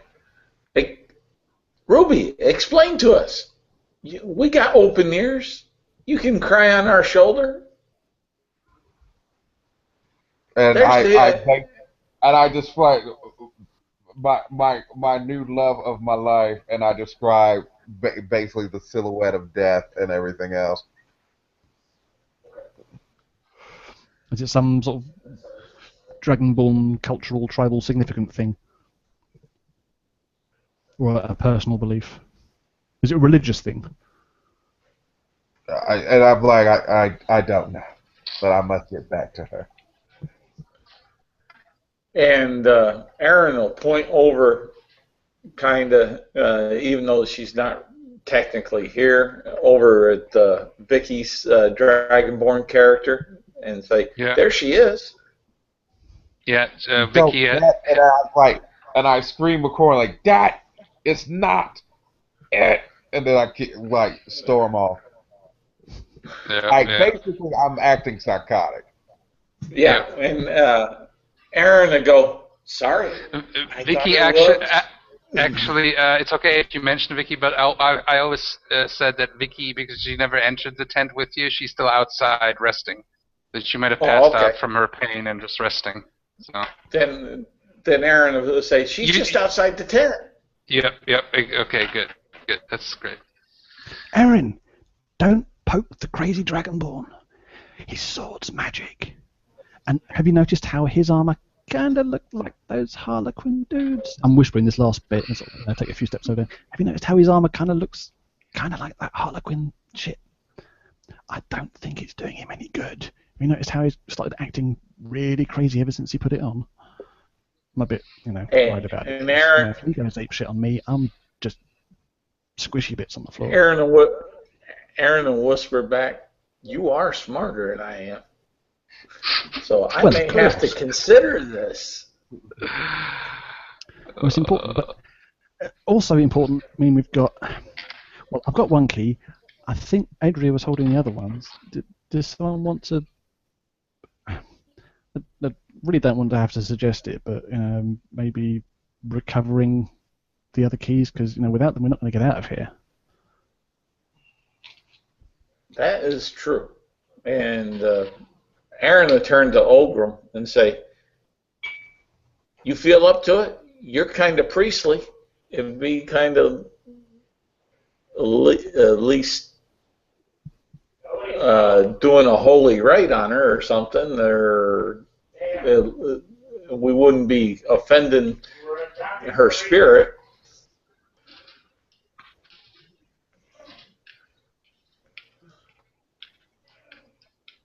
Bill, No. you're on. What?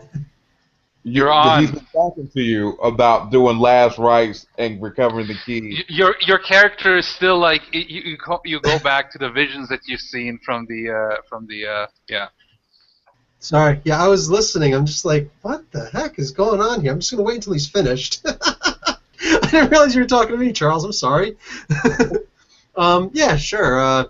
We drew it, man. But like, what nature giveth, nature taketh away. Ashes to ash, dust to dust, and something else that rhymes with that. Ring around the rosy, pocket full of posy. They're all songs of death. Yep. While Ogum is taking care of Adria and performing last rites and hopefully recovering the keys, Avelius sort of, is a big wuss at heart, so he steps away because he doesn't, the whole thing's making him feel very uncomfortable. And he kind of wanders deeper into the room and sort of looking around and trying to find something to distract himself with. And then he sees that display case with a wand on it, and it's like, oh man, Adria, she was really annoying, but I can't believe she's gone. Oh, what's that? Shiny. And wander over to the display case and have a look, check it out, see if I recognise what it might be just by having a look at it. Okay. Roll Arcana check.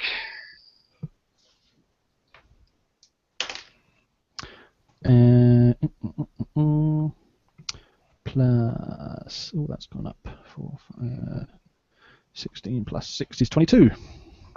Okay, it's a wand of lightning bolts. You've seen something before. It looks like it's basically like made out of like almost like metal that has been hit by like sand that has been hit by lightning, and like shaped into this. So like this one here. So Fullerite, I think they're called, aren't they? yeah, Fullerite. Yeah. Cool. Bonus points for me in the pub quiz. Yeah. Oh wow! Hey guys, there's a. Oh no, they're doing important stuff. You have seen that in some of your books. It is a rare item to have and a great treasure. Can we put a string on it and give it to Charles's character Eros so that he can be the ranger from Dungeons and Dragons cartoon? Nice. Can you describe again how it's on a pedestal with a glass dome display case thing on Yep, it? Is it like yep. sticking bolt upright on a stand? Is it floating in midair? Can you just describe how it appears to me again? It's floating in midair.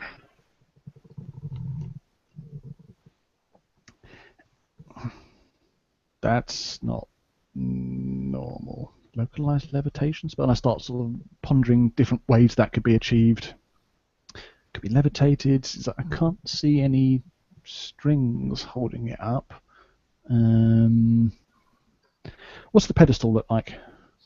It's made out of like the same kind of style, artistic style, like the entire building, kind of a Baroque style, really finely made wood with some gold inlays. And it's a typical pedestal. You would put some artistic vase or statue or sculpture of some sort on there. So valuable thing on display, which immediately makes me think, well, if I had one of those, I wouldn't put it on display because it's awesome. But if I had one of those and had it on display, I'd probably make sure no one could nick it if they weren't supposed to pick it up. So I'm immediately thinking traps and stuff. So without touching the pedestal, I'm going to inspect where the glass meets the pedestal itself and sort of look all around the outside and look up and down it and try to look underneath it, see if there's any runes or odd marks, or basically I'm doing the equivalent of detecting traps, but just looking for stuff that stands out as might be significant to me, which is basically going to be anything arcane-y, more or less, and thinking magical traps. You don't roll insight check. Let's see. Aaron Holler over there is. Go ahead. Aaron. Oh, okay. My bad. I was going to say insights for people. Would investigation be more appropriate? I would say insight or an investigation. Either way, it's both good. I'll go with investigation because I'm a lot better at that. Yeah. 15 total. You don't find any sort of either magical trap runes. You don't find any kind of mechanical traps of any sort. You don't find really anything. It just looks like a pedestal. Aaron Holler over. Is there a keyhole that fits one of those keys? I found something interesting, but I'm not sure it's not going to blow up if I try to pick it up. Do you want to come and have a look at this? Your eyes are probably better than mine. Because, all elves have good eyesight. I'm closet racist. Everyone knows elves have good eyesight. Isn't it? Aaron will go over and, he'll go and he'll try to investigate this thing. Roll. Oh, what do you got? 17 plus... Does he have anything for investigation? Intelligence-based. Yeah, that's what I'm afraid of. Okay, that'd be a 20. It's 20. You look really hard and close, very carefully with your sharp eyes. You don't see any traps of any sort. And Aaron will say, I don't see anything that looks out of the abnormal. It doesn't appear to be booby trapped. I don't see no glyphs or anything like that. Let's see. Why don't we? No, we just did last rites on her. I was going to say we could throw her body at the glass and break it. We can't do that. It's just really hobo. I love it. I love it. We can't go hurling the bodies of our dead companions around just to see if there's traps. Look, I've got a better idea. Look, back up a bit. Come this way. Okay. A bit more.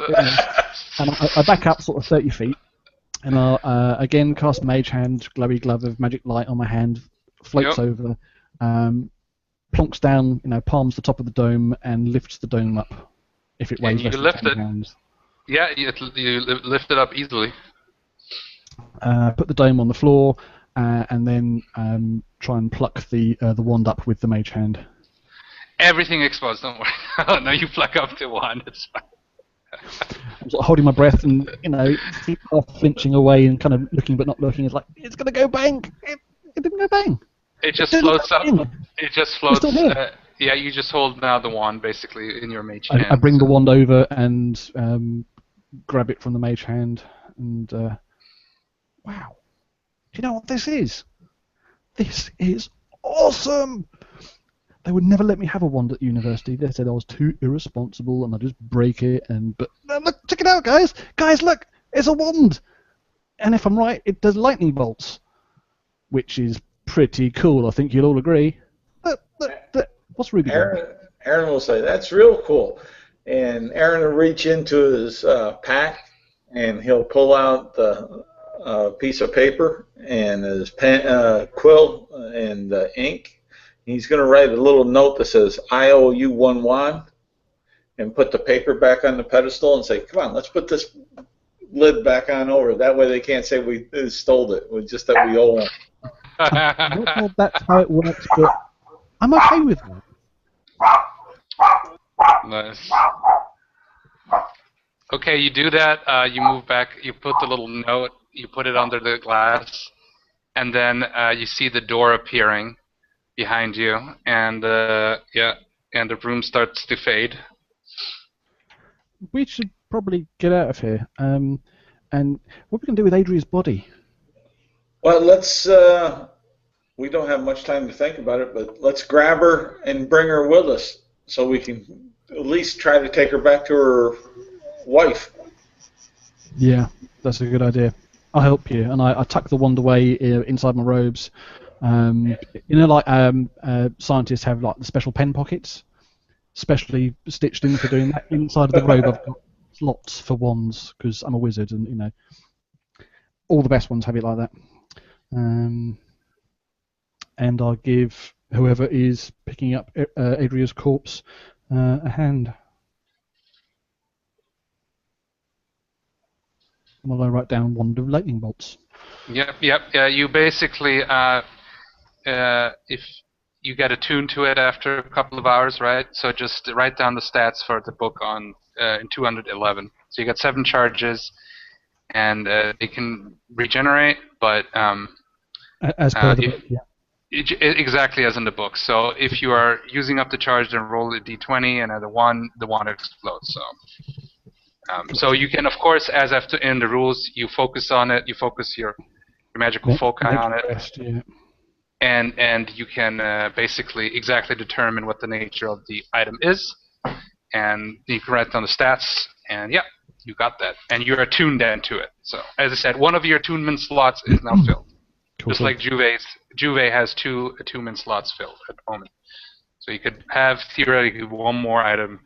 That's Guys, it. And this I really like this in 5e because it really limits the caps it. No more having a necklace full of magic rings, and I just put the one I want on at the right moment. Well, who are you, fucking the Mandarin from Marvel or something? Fucking I just want to point out, this is the first magic item I have found since I started playing D&D in probably over a decade. So yeah, it's a special moment in my heart. I found something magical and it kicks ass. Oh, over a decade? Wow. Well, admittedly, I haven't been playing D&D for like 9.5 years of that decade, but since I started playing D&D, so yeah, this is nice. Oh, awesome! I'm happy. Well, it is fun. You guys deserve it. So, and yep.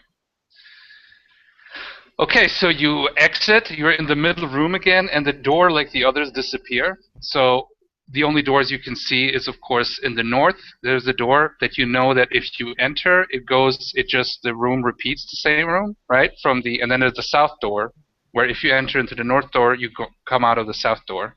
So it's the loop room. And then you still have 2 doors on the western side. So we've cleared all the ones on the east. Yeah. You know what? We'll do the XP on the end of the game. Let me write down here. Aaron will say, "Can we take a rest for a bit?" He's breathing a little heavy. I think that would be a very good idea. Yes, I want to make sure I'm going to be using this thing properly, and I don't accidentally incinerate one of us or myself. Yeah. and Ruby's looking a tad battered and could probably do with something to eat and some sleep, perhaps. Yep. So in a long rest, how is it again? How much? We could just say that you rest until you like heal up, and just do it like that. Yeah, as written, a long rest, you get all your hit points back, you get all your spell Yeah, slots, exactly. and all Yeah, your, yeah. your Okay. bits and Yeah, bobs yeah. I read that. regenerate. Yeah, because now I'm thinking because I've been reading some of the extra rules, like for example, realistic rest healing, which it takes longer to heal. Yeah. But we're not doing that, so we're going with the classic basic rules. So yeah, everybody, you get your hit points back. Also, those if you still had a charisma, you regain a charisma and remove one of your food items. So either a good berry or whatever other food items you have. Okay.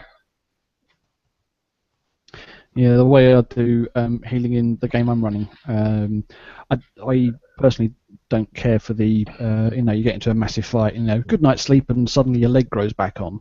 Yep. So I don't do automatic health regain on a long sleep. It's all through hit dice, so basically it's long rest, exactly the same thing, but there's no also health recovery. You've got to spend hit dice to rest and recover.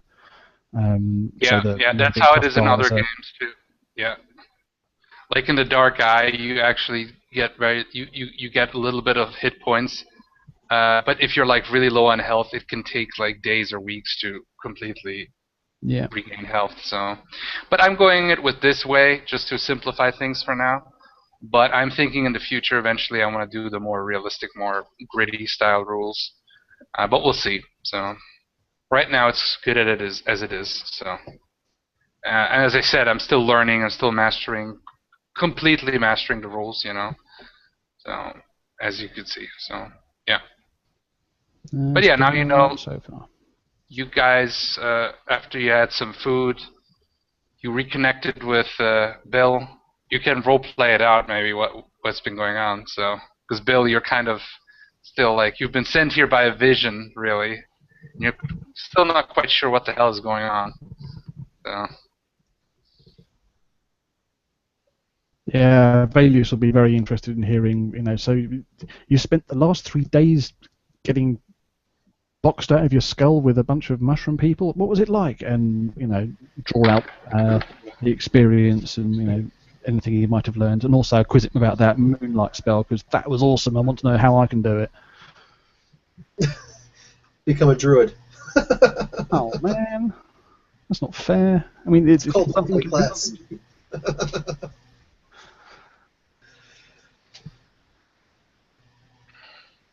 Yeah, so Avelius and Ogama are having a good old chit chat, and I'm going to take a quick bio. Okay, then let's make a little bio break. Okay. All right, sounds good. Yep.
Okay.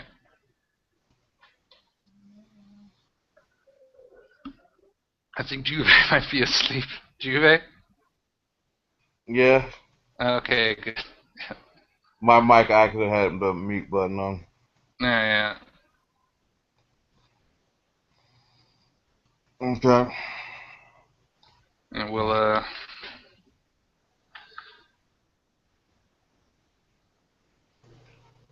All right. What did I miss?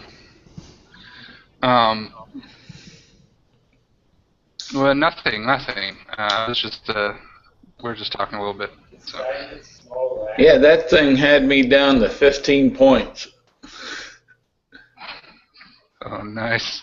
So one good swack with that sword or whatever he had would have put me right there clutching for the same female that Juve was going for. I had a plan for if Ruby didn't get up and if you were down, so to lure it closer towards me so I could use a shatter spell. I was carefully hoarding my last second level spell so I could try and drop it with the shatter spell. But Ruby Hulk Hogan's back up and into it. Yep. Well, on the adventure before this one, I remember I used up my two slots of my 3 for cure wounds on Ruby on that fight. So and then I threw that hunter's mark to try to get some extra damage. So I was out of spells. Okay, so do we have everyone here? Yeah, I see it. Okay. Yep. So what do you guys, what do you want to do now? You got still 2 doors left that you haven't explored on the western side of the wall.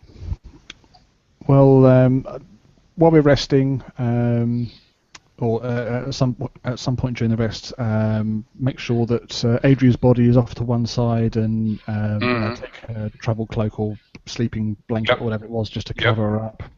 Yep. I will suggest to the others at some point while we're eating dinner or breakfast at some point that my personal beliefs are that when somebody dies, whatever made them leaves their body, and this is just their mortal remains. We should probably just take a moment to when we get out of here to actually just bury her, because just dragging a body around is frankly unhygienic, and we could get some kind of horrible tomb rot or disease from it. So we should probably avoid that happening if we possibly can, and not to be horribly mercenary about it. But I imagine she's probably got some food supplies, and seeing as those are we might have an issue with those, we should probably take advantage of that, and maybe I think she had a map at some point and her notes. It might be worth taking those to or any other items of hers we can give to her wife. Would probably be the appropriate thing to do. Handing on her last worldly possessions to her spouse. It seems to be the decent thing to do. Aaron would agree that we'll try to return as much as we can carry back to the family of the deceased. Right. So to that end, I will respectfully and feeling kind of morbid and like I'm trespassing somehow, open the bag out, and everything is very exaggerated, and like I sort of open her pack out, flip the lid over fully and open it really wide and take stuff out and lay it on the ground next to it, not sort of like rifling through it and go mine, no junk. It's kind of like empty everything out and lay it out neatly before sort of evaluating whether it is stuff that's going to go off that we can use. So like food rations get divvied up. Her notebook, cause she had a notebook and she was taking rubbings and detail and notes on markings and things she'd found. So I imagine there's a notebook somewhere. So I'd probably pick that one up with the intent of it either being useful to us while we're down here, because she's taking notes on things she'd found, and if there's anything which is like a signature item of hers, which with the intent of giving that back to the spouse whose name I can't remember, running. It was something. Bloody Bear. Bloody Bear, that was it. What was Adria's instrument there? Was it a lyre or a lute? It was a lute, definitely. Okay. Yeah, all right. So we want to make sure that we take the lute back to Bloody Bear, because at least if nothing else, that will have, I would imagine, in their more sensitive time, she may have soothed her or played her some songs to make the moment. Yeah. Yeah, that seems right. Well, looking around, Ruby needs to fight. He can't be carrying any excess weight. You're going to have both hands busy with the bow, and I imagine you don't need to carry anything extra. I can act as pack mule, I suppose, and basically empty out the rucksack or satchel, and then load it up with the things that we're going to keep of Adria's to hand over to Bloody Bear, and I'll just sling that on my pack as, the spare bag of Adria's belongings to hand over, and just carry it and forget about it. Guys, I think we can carry pretty much whatever we want. I can change into a donkey. We're good. Nice pack mule. That would be incredibly useful. But somebody has to say out loud, donkey! Shit, I guess I just did. Never mind. We're good. Moment of levity for the otherwise bleak situations. Oh, our friend has died. Oh, woe is us. Quick, divvy up the gear and let's carry on. I thought I managed that with, style and panache. So different from the Murder Hobo game. Oh, you've died! Quick, what stuff's he got? Yep. And her deity was what? Lathander, wasn't it? Pass. Don't know. If it is, we can always make the suggestion that when we bury her face so that the sun will hit it for the most, since he's of the light, Lathander of the light. Right. Okay. So, what do you guys? What is it that you guys want to do at this point?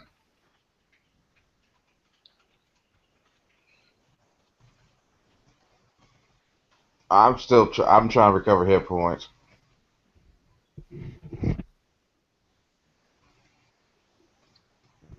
We've had a long rest, so your hit points are restored. Yeah, Cool. We're all at full. Yep. So we just not decide what door we want to go through. Yep. And if I remember right, back in the main room of this Tent of Madness, the Madhouse or whatever it's called, there was the door we came through, the door opposite, which led to that infinite loop, taking us back through the door we came through. There's only 2 doors left on the western wall. 2 doors on the west-hand side. That you haven't explored yet. Well, Ogham, this is where we find ourselves. I explained the situation, blah blah, gesture, and quick run through all the different rooms we went through. And every time we go through and beat the challenge, the door disappears, which leaves us with, well, that's the way we came in, that's the way that we tried to leave, but we couldn't. So we got, I don't know, pick one. What do you fancy, left or right? Left it is. And look over to Ogham for a response, and he's busy stuffing Goodberries in his face. And left it is then. Stuff fresh pizza, man.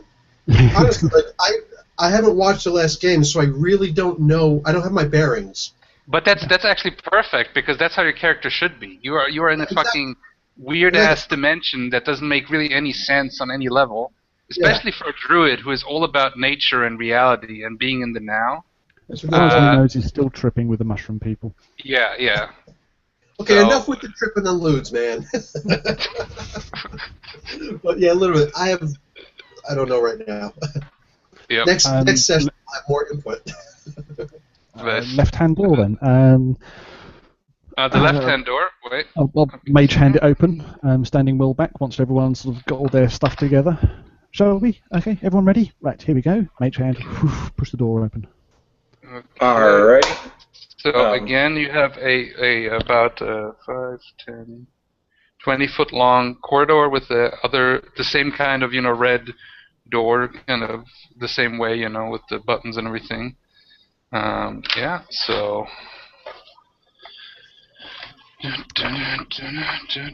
Okay. Aaron to take his bow off and just have it semi-ready. Watch out for traps. Remember that place leading up to the mirror maze? There was that bladed screw thing came out of the floor. Yep. So. If no one's going barreling into the corridor, I'll take the hint, and the mage hand that's still floating in the air in front of the door starts curls into a fist and starts punching flagstones if they're in. What was the floor? Is it flagstones or wood or what? It's wood. It's the same way basically. It's actually wood. Yeah. Floorboards. Okay. Yeah, it'll just start every foot or so, just punching the floorboards to see if there's any weak spots or if there's any trip wires or pressure plates or that sort of thing.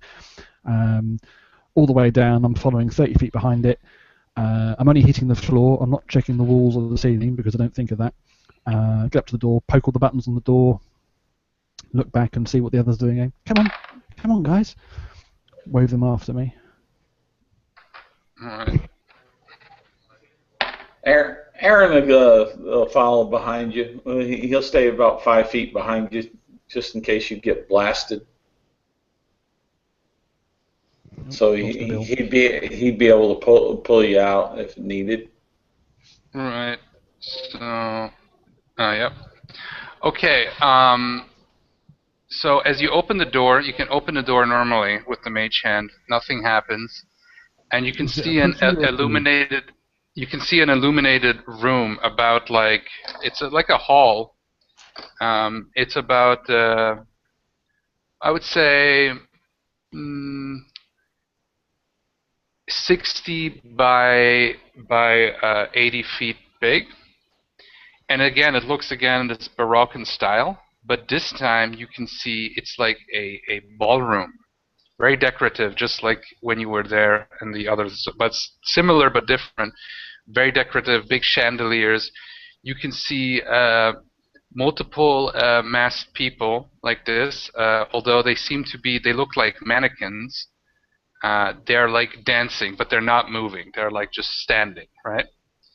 And you can see a weird kind of box on the one end. As you come out, go into the room, you can see they all look actually very kind of same-ish, except one. There is a one lady. Like they all look like kind of almost like mannequins, and they're all like grinning. They're all like happy, almost like a little bit more creepily. So there's one are they woman. Obviously mannequins that have got Yeah, clothes yeah. on them. They look like wooden kind of they have clothes on. They look Dressmakers human-ish, but they have this uncanny valley kind of feel where they look like that they are artificial, that they're made out of some kind of wood or porcelain. Actually, they're made out of kind of porcelain, wearing the masks and stuff. And you can see though very easily in the middle there's one woman with a man, one very, very beautiful woman who has this face of terror, and but it's all like time has stood still. And you can see a little weird box on like a little table, and the box has like a it's like you don't know quite what it is. It looks like some kind of mechanical weird contraption where it has like a little it looks like roundish, right? And it's got a big metal kind of extremity some kind of a pipe, some kind of rod of some sort, with a little pin on it, right? And there's some kind of there's piles of these big squared flat kind of they almost look like paper sleeves to put in something, something flat like paper you could only imagine or something like that. And yeah, and it looks like there is some kind of a small a dial next to it, and yeah, that's what you Is see. there a big brass horn attached to it? What? A big brass horn that attached too, to it. that Okay. too, yeah. I think I have a mental image of what it looks like. Yeah, yeah. But your woman in the characters middle- haven't seen it. I know you know Yeah, what it is. yeah, But your yeah. characters haven't The- seen such a the item yet. The woman in the middle with the quotes face of terror, is that she has an expression that she is terrified, or she has a terrifying expression? Or No, she terrifying is expression? she is terrified. She is terrified. Well, that bodes well. And you feel like that she seems to be not wanting to be there. But she's also incredibly beautiful.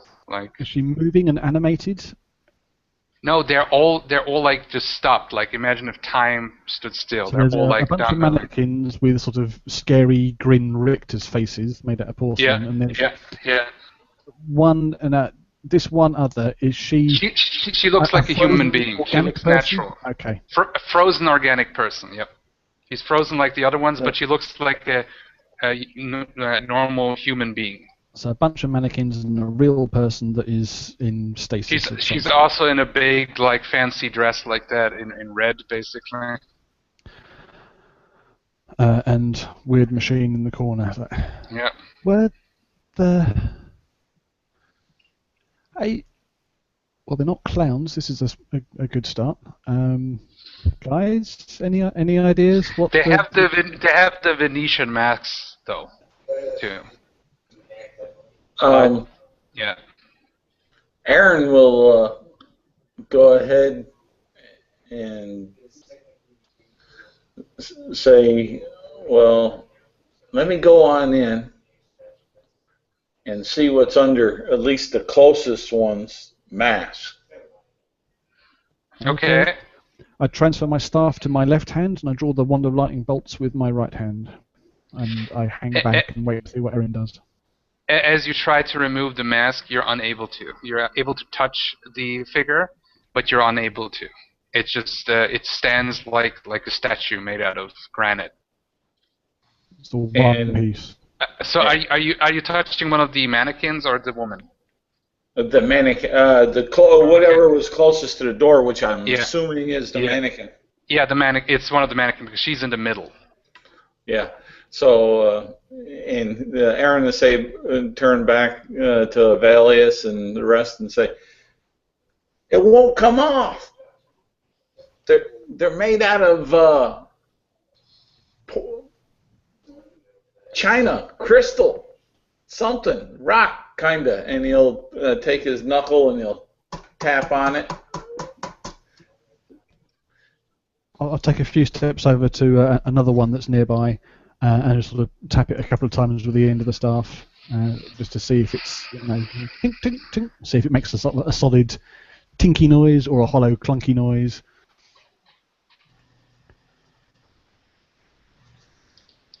Yeah. Does it make a tinky or a clunky noise? The mannequins. Mannequin, yeah. Tapping at the end of the staff. Imagine if you would be clinking on something between porcelain and wood, maybe something like that. That kind of noise. Solid or hollow? Yeah. What, solid Doesn't or sound, hollow? It's hollowish, yeah, hollow. Well, this kind of reminds me of the story where what was his name? Gabriel was after the serpent that turned people to stone, and he went into that big hall. It's full of statues of people looking kind of terrified and stuff. And they Well, in that story, they were dead. We managed to bring one of them back, and she was very grateful for the whole chapter. She was incredibly grateful. Yeah, she looks like she's got very like kind of paler skin, but definitely skin. She's got like this auburn blonde hair and She wearing a mask? green eyes.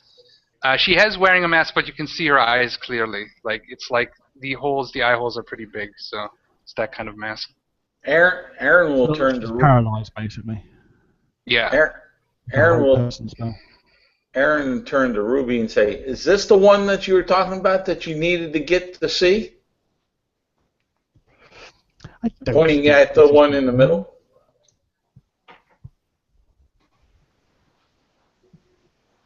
Is Juve with us? Juve! Stop playing Transformers. Yep. Juve in Transformers. Juve in disguise. Come on, Juve. You know, between that song and your murder hobo song, you should be making music videos. Thanks. I like writing lyrics. My brother and my dad are both professional musicians, so. Oh, I wish I was a musician. You got it in the blood. I rather my art I was considered drawing and painting. That's what I like to do. But I do enjoy writing lyrics and for fun singing. But I'm not really good. Yeah, I know that. Fun for me, but not for anyone listening.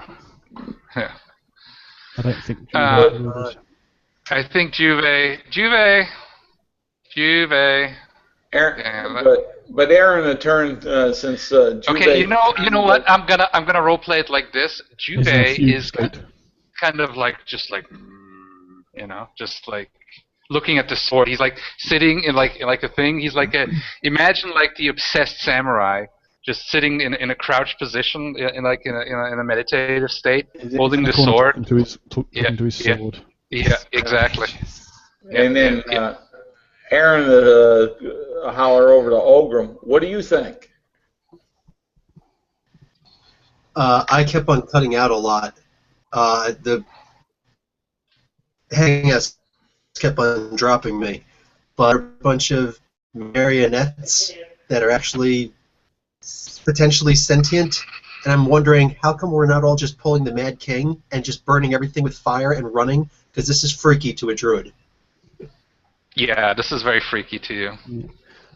Bunch of life-size porcelain hollow mannequins that appear to be cast out of a single piece. They're in a one-piece solid.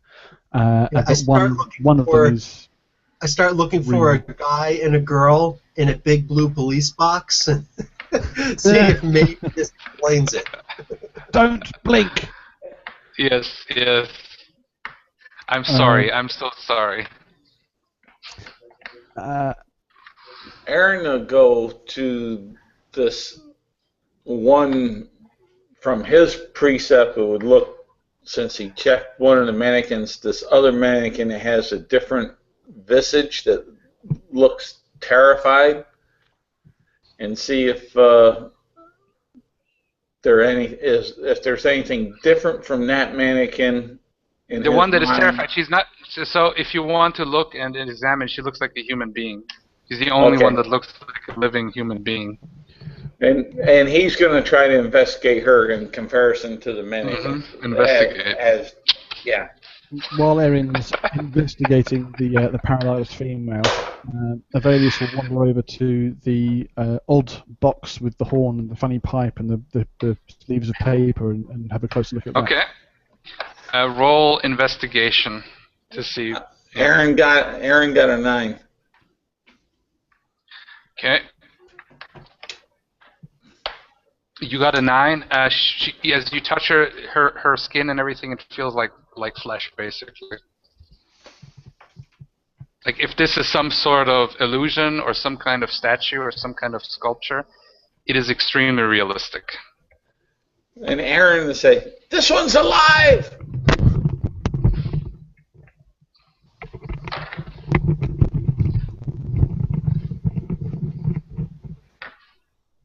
Okay. Evelius, what does Evelius do? And what did you roll? Oh, I haven't rolled yet. Investigation. Oh, that's a poor roll. 11. 11.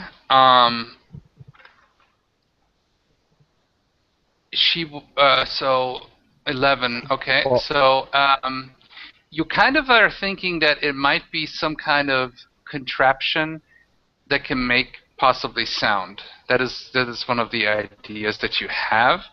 You've seen some gnomish people that have done things like that. It's definitely weird to you.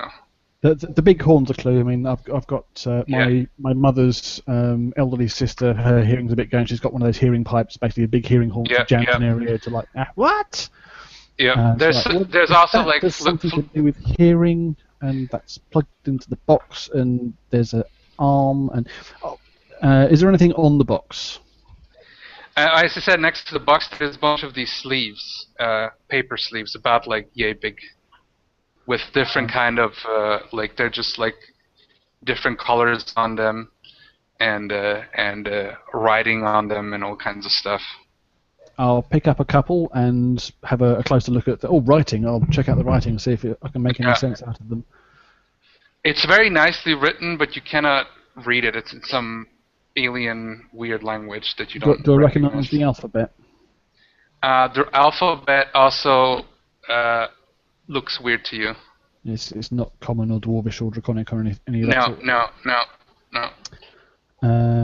You want to look at, like, investigate what's inside and stuff? Well, I'm anticipating that they are paper, so if I pick them up and they're rigid, I'll be confused and intrigued. You can feel there's something hard in it. So pick one up and... That's what she said. I wasn't going to go there because I'm mature. Pick one up and... Oh, it's not all floppy. It's quite stiff. Oh, shut up, you! You started this. Yes, I love it. This is what happens. Jenny. I pick up one of the cardboard sleeves, and realizing that it's not a book or just a sheet of paper, I'll try and investigate it and figure out what it is and find the open edge. Yeah, you find the open edge easily. I mean, you just have to feel around and you can see it, obviously. And you can see something thin, and it's black.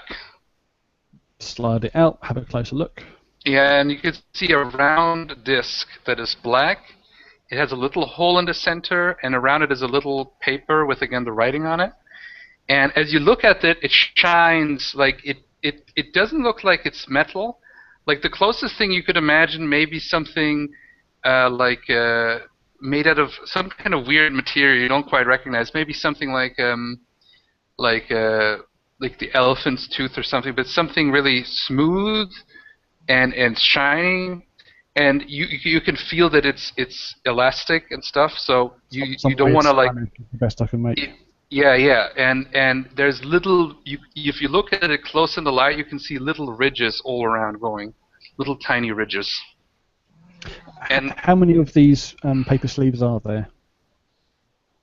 There's about how many records are there? There's about records. 20. And they've all got different. Some of them have got writing on. Some of them have got pictures on. No, they all just have writing. None of them have pictures on them. So they're all blank, but just with word and unidentifiable language on it. Mm-hmm. And is there one of these records on the gramophone? No.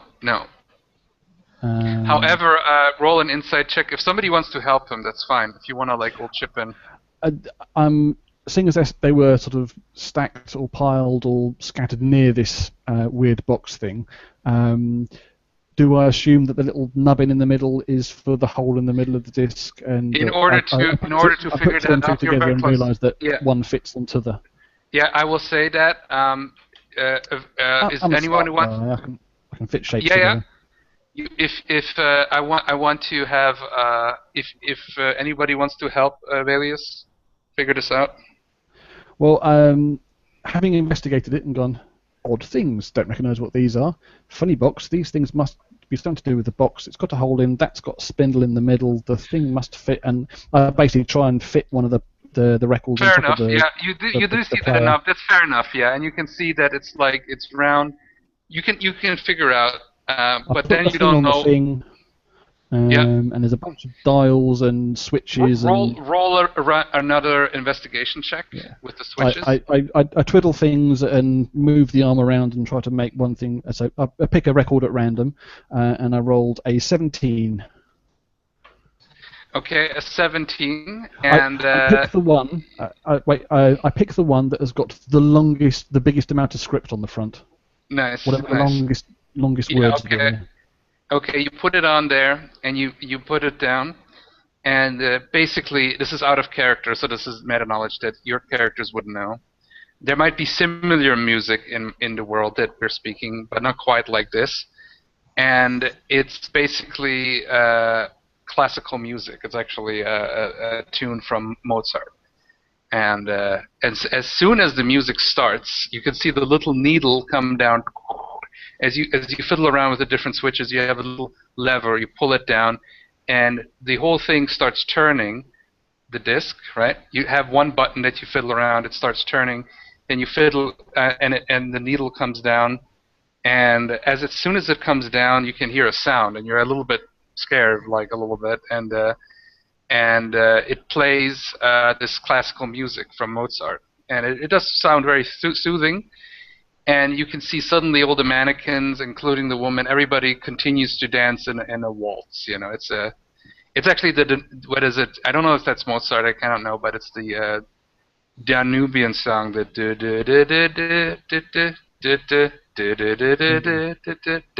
the song, yeah. The Blue Danube or something like that. That's it. I don't think it's Mozart. I think I don't know who it was. I forgot. But anyway, so that's the song. Not relevant to the scene. You know the song. You know the song. So Yeah. it's not relevant. Yes, it's just anyway fluff. Aaron- And so they're dancing in a waltz dance. Again, there might be something similar in the world that you come from, but maybe not exact. You know. And they're dancing, and suddenly the woman is just like screaming maniacally, "They won't let me go!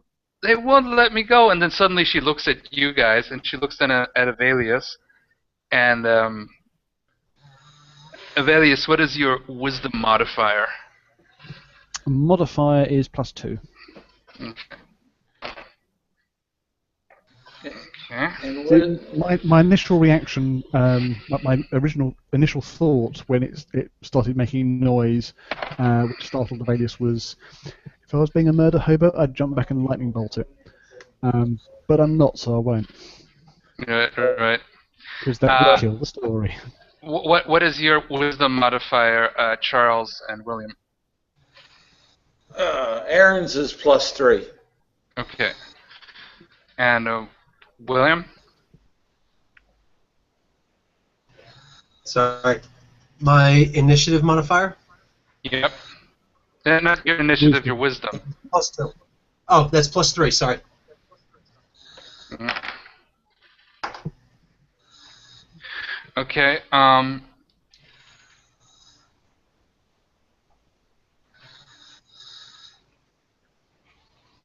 Okay. She basically is saying, like, please help me. They're not letting me go. These things are not letting me go. And it's just the song as they dance and dance and like, I have to do this maddening dance. I don't know how I got here. Aaron, seeing that he was kind of close to her, investigating her, and all this starts on up, he's going to jump back and say, "What the?"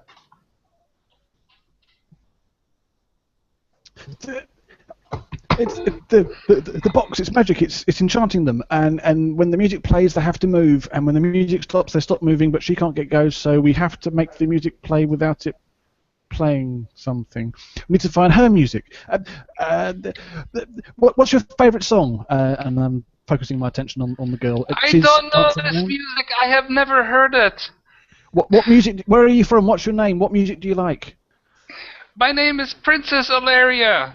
I like, after being trapped here for so long, I don't know if I can even hear music, but I used to like, and then she says like I would say,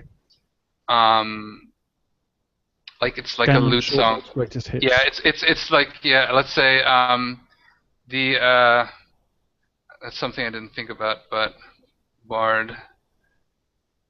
The song of Bard Euvelius, like my one true love. There we go. Actually, yeah. The idea that Avelius has is that if I can find the song out of these records that is her song, it will somehow free her.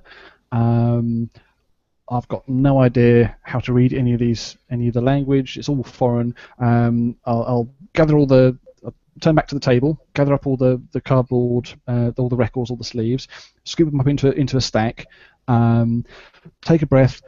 I can sort this out. I can do this. I'm leaving the Blue Danube playing. Roll an insight check.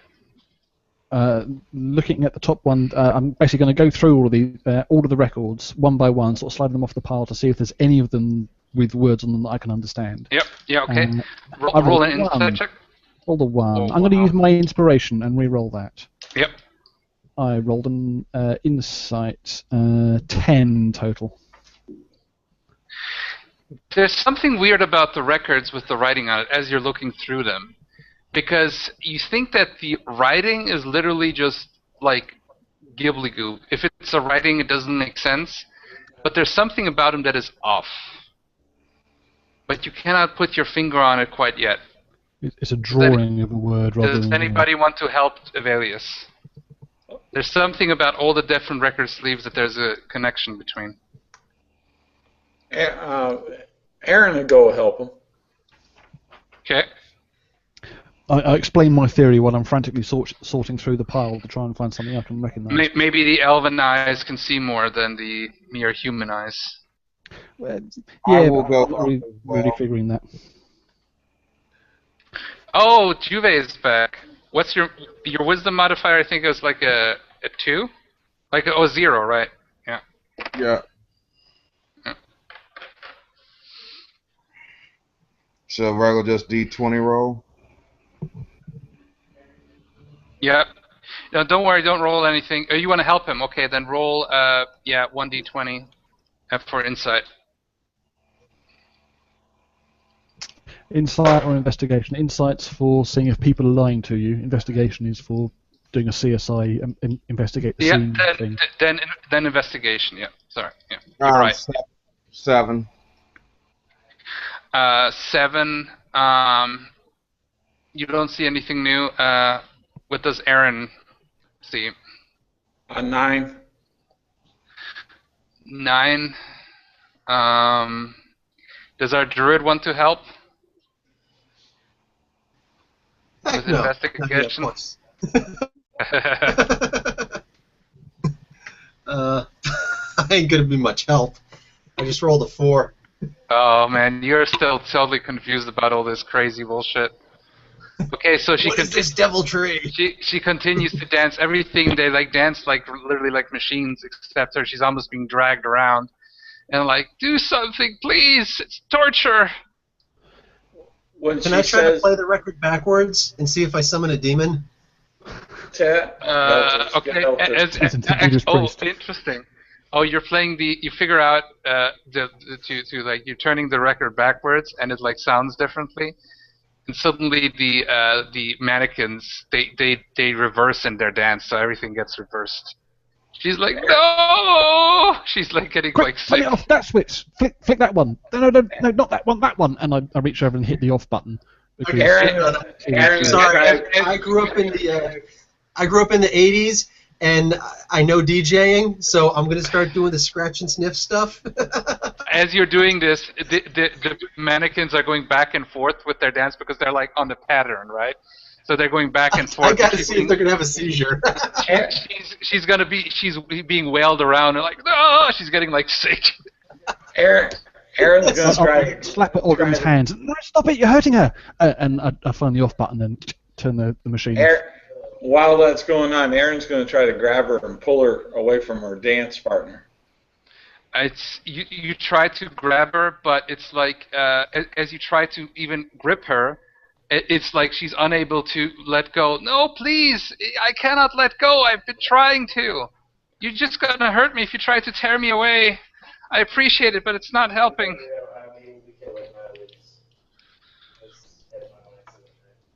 I turn the music box off. Okay, so as you turn off the music box, everything again stands still in that moment as she's speaking. She's bound to this thing somehow. We could try and play every single one of these things here and see what happens. It might hurt her. We could blow it up. We play every single one, see what happens, and if that doesn't work, we break it. Roll again investigation. Now you got a time to focus because the music is not blasting in your ears. Ooh, that's a good roll. 19 plus 6, 25. Okay. What you figure out that the writing is actually just nonsense scribbling, very beautifully made. However, when you look at it, different elements in between the writings add up to letters. And as you align up the different sleeves, it actually makes a sentence in common, nonetheless. But it was like a code, right? I have I have a beautiful mind moment and go, no, wait, because I'm sort of sorting them through and throwing them down, just in a random heap next to it, and by chance, a couple of them land next to each other, and that makes a word. Wait, no, that one. Wait, clear some space, and I basically go over to one of the nearby mannequins and just boot it out of the way and clear a patch of floor, and I start laying the sleeves out and rearranging them to try and figure out what the hidden message might be. Okay. And it literally says, music is dead. I've got it. It says, music is dead. What the fuck does that mean? Music is dead? Music is... If you guys want to use an investigation roll. No, wait. Yes, nice American pie. I like it. Yeah, that's what I was thinking. 7 again. Only we had a bard. Someone that knew music. Adria, why did you have to die? Out of character, I was actually making that with her in mind. So. But, yeah. Does this mean we got to... Oh, wait, maybe we've got to play real music. Does anyone know how to play... I go to the pack and then pull out Adria's lute, lyre, wherever it was. It was a lute. Truffle Before you fire that thing up, I'm going to write Clapton is God on the wall. Who is this Clapton you speak of? You don't know a Clapton musician. With my performance Who of is one... Mozart, of which they speak of? Well, you only heard the music, so... I got you. Yeah. But does anybody want to do an inside check with the wording? An inside, like an investigation check. I'm thinking that Aurelia says, no, wait, they're stuck in the movements that these things say, and this is like dead music. I got an 18 for that roll. We've got to play real music. And then as you're thinking about your favorite bard, Kleptonius, I will give you that one. But Kleptonius, nice. And Charles is Glean. Yeah, he's basically a famous that song. Basically, you could say that he's this universe's Eric Clapton. I'll Kleptonius. So I will allow that. And you've been thinking about that, and also you've been thinking the music is dead. Well, what does the music represent here? It's the machine that makes the music. So the thing is to play the music and then destroy the machine.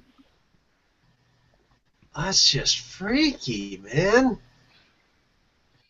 You have to literally like kill the music. Okay, you might get the chance to use your wand of lightning bolts now, or I'll just shillelagh it. No, wait, I've got an idea. And wait a second. Oh, so it's actually the Jimi Hendrix of because you're gonna smash your guitar. I gotcha. Well, no, it needs live music. So I go into the pack and I take out the lute and I start plucking strings randomly because I can't play for shit. Nothing happens. Just people like are annoyed by the horrible sounds Does that you're anyone know how making. to play this thing? Anyone? No? Oh, for God's sake. We need the bard! Adria, come back! All's forgiven! Out of character, I heard everything Ogum said and recognised that that's the solution. In character, Aphelios is focused on, I've got it, this is the thing, this is what I've got to do, but he can't do it because he's crap at playing music. Yep. So what do you guys do? Turn on the music, smash it with shillelagh. Okay. As you put the a record on, it starts playing again some classical song, and you create your shillelagh and you just smash the thing. And as you do so, one mannequin after another just falls down and just like crushes like made of porcelain. And eventually, like as you finish destroying it, the last one holding the woman captive also falls down and gets destroyed, and she falls down exhausted, panting like she's been there for a long time. Like, thank you, and then she falls unconscious. Who said violence doesn't? Aaron, go ahead and try to lift her mask off her. You lift her mask off. She's a beautiful, Peels her face off. pale-skinned. Oh, nice. so she's a beautiful, very beautiful, pale-skinned, green-eyed, auburn, blonde, reddish-haired woman. She's a hottie. Yeah. So in her early 20s. All right. And Aaron turned to Aphelios and say, "I think she's one of your people." Oh well, she's quite lovely, isn't she? She's Has anyone okay. got some water? And I go over and, like all gentlemen adventurers, I go and tend to the fallen maiden. All the stories of White Knight coming to the aid of the lady in distress, flooding through my mind, turning me into a gibbering idiot Hugh Grant wannabe who does his best to make sure she's lying comfortably and get some water and try and pour some water in her mouth and pour it all over her face because I'm sort of shaking because she's gorgeous and I'm a klutz. So she wakes up. Try to bring her around. And she wakes up. Oh, thank you. That was so. You are my savior. And then she's like, but where do you come from? Where am I? I've been in the royal palace of The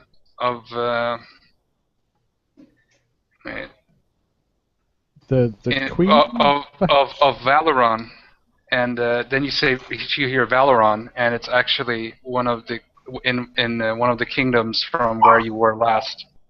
So in the closest thing, and then you think about Princess Alaria, and you heard stories about her, how she just was whisked away by the court jester for some reason. He took her away, kind of.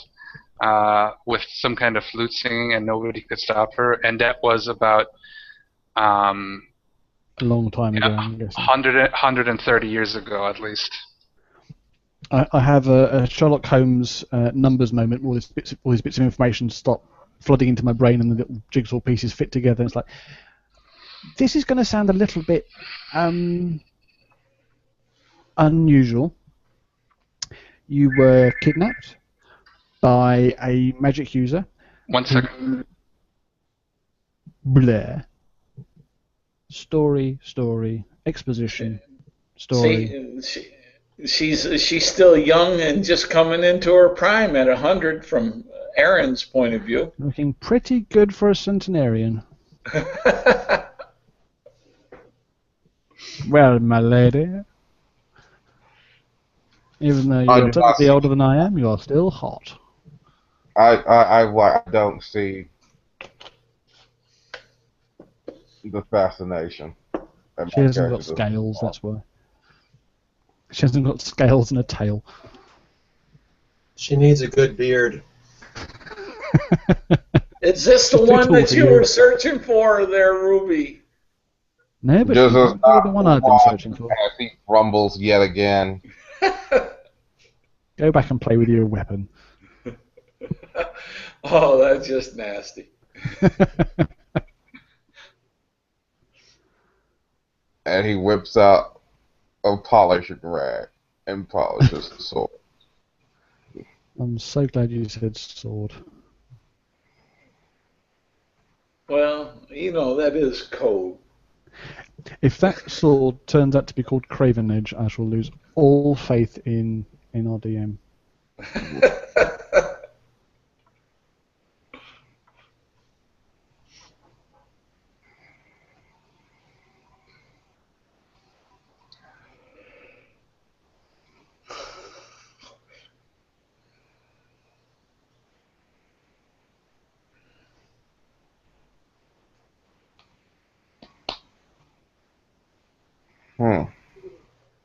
Come on, DM. How long does it take to say, I can't talk right now, I'm in the middle of something.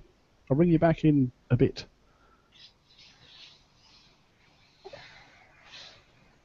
Okay, apologies. This was a call. Sorry, my brother called. It was important. So you were just about to tell her, confront her with the truth. So Yeah, I all the puzzle pieces fall together, and I explain as succinctly and as coherently as I can that I don't embellish. She was kidnapped. Magic was used. She's been taken away. A long time has passed. I don't say how long. Magic was involved. A certain amount of temporal distortion was involved, and a lot of time has passed since she was taken. By the time she gets back, things are going to be very different. And I say, what you mean with a lot of time has passed? What is with the Kingdom of Valoron? And it has deteriorated in the last centuries for sure. It's not the same empire does that the it has kingdom been. still exist? But how much time has passed? Does my father still live? Does the kingdom still exist? It still exists, but it's smaller now. So it has. Has it been? Is it decades or centuries since the legend of her disappearance? As I said, it's 130 years that she has disappeared with the Jester. So. Well, Your Majesty, is it Majesty for princesses? Your Highness, it has been longer than the average human lifespan, and I'll let her turn them together. That doesn't make any sense. The Jester wanted to show me like one of his magic tricks that he usually does. And suddenly I was here, like he then invited me, he said, oh, there's this great party, and I'm here, and all I remember is just dancing, and oh my god, this can't be real. I don't believe you. This Jester is, I think, an evil, or at least a chaotic force for, well, not good anyway, and he seems to have trapped the rest of us here as well, and we're trying to find our way out. We think we're on I think we're on a different plane from the one that we came from originally, and we're doing our best to get out. A different plane? Oh my god, yes. That's. I remember one of the my teachers has talked about these things, but I never thought they were real. I thought, for the most part, I thought only the gods could travel there, but. Oh my lord, I don't know what to do. And she's just so completely distraught, and she's like tearing up. All my friends, my brothers, my sisters, my father, my mother, they're all dust now. They're not. And she's just like in shock. Well, I don't know about dust, but rest assured, Your Highness, we are doing our best to get out of here, and we will, of course, right, guys, take you with us and escort you back to wherever it is that you need to. Does the kingdom, question to the DM, Kingdom of Valoron, is that in the Northern Kingdoms or the Southern Kingdom? That's in the Middle Continent, and it's in the Southern Kingdom. It's actually right above the Arabian-style country that you're coming from. I still got to work out the details with that. So I'm going to say it's still a fucking long way away from where the Lost Valley is, and it's even further from where I come from. Yeah. Aaron will say of course she should come with us because she can earn her own weight. She can carry those goods that our fallen comrade. Yeah. We You were can't in the. expect men You of were the in the. royal houses to labour like a common labourer. Just Yeah. royalty. The To Imagine whom? that Not being to me. done before. the Sultan has of the Alurian Sultanate. Yeah, that's the one who basically gave you the mission to go to the valley and has give you the rug and everything. So So she's an ancestor of the current ruler of. no, that is from the different. This is the Alurian Sultanate, and above that is the Valoran Kingdom, and the Valoran Kingdom has her been name is Illyria. That's why. Yeah. I was I'm confusing just her coming. name with I'm the a little bit location. coming up with this on hand, but No, that's cool. I misread. yeah. Well, you're geographically you're quite far. Well, where we were, it's a bit complicated. But we're going to do our best to get you back. But while you're here, you are going to need to carry a few things, starting with this. And I hand Adria's satchel. And she's like, and she just holds it, and she's like so weak, and she's like, oh, I don't know, Carrie. I don't know if I can do this. I've been just tortured. I'll take the satchel back. Can you stand up? And I stand up and then pull her to her feet. And she's like slowly standing up, but she's like very weakened by this whole ordeal, and she like just kind of grabs into you, and she's like almost about to faint. You lean on me. That's okay. I shall help you along. Food would probably be a good idea because imagine it's probably quite some time since you've eaten. Oh yes, please. Anything, please. Dig up some rations. Pass my water bottle, which is going to be empty after she drinks from it. And she just eats and drinks, and yeah. By the way, as you're talking that, the mannequin slowly, including also the broken record machine, slowly fuse into a new key that is floating. And at the end of the key, there's a little record with the key. And or no, better yet, it's a music note. That's what it is. The key looks like a music note. That makes sense. All right. And she's like, oh, what is going on here? What kind of sorcery is this? Well, apparently we just got a bass clef. I'm not sure what sort of magic it is, but it's insidious and bad, and we're going to do our best to put a stop to it. And I think we're nearly out of this place. We've got one more stop to make before. That is good. Please, you must help me. My father. Or not my father, but my people, they will reward you with riches beyond your wildest dreams. And please, I will do anything. Please help me. I mean, you seem like good people. And yeah, Aaron would just chuckle. Good people. Yes, we're good people. We're great people. And your savior here is the best of us. Yeah. And she's like. Yeah, and she's like seems really naive. She's like the typical very sheltered princess. Oh, good. Yeah, you are good people. That is great. I introduced myself because I realize I haven't done that yet. It's like yes, my name is Evelius Garanon. I'm from and I give her the abbreviated lineage story. My parents are blah blah blah. Come from the kingdom of blah blah off in the north. And on my honour as a gentleman, I will do my best to get you back to your lands and your people. That is so great. I thank you so much. I will.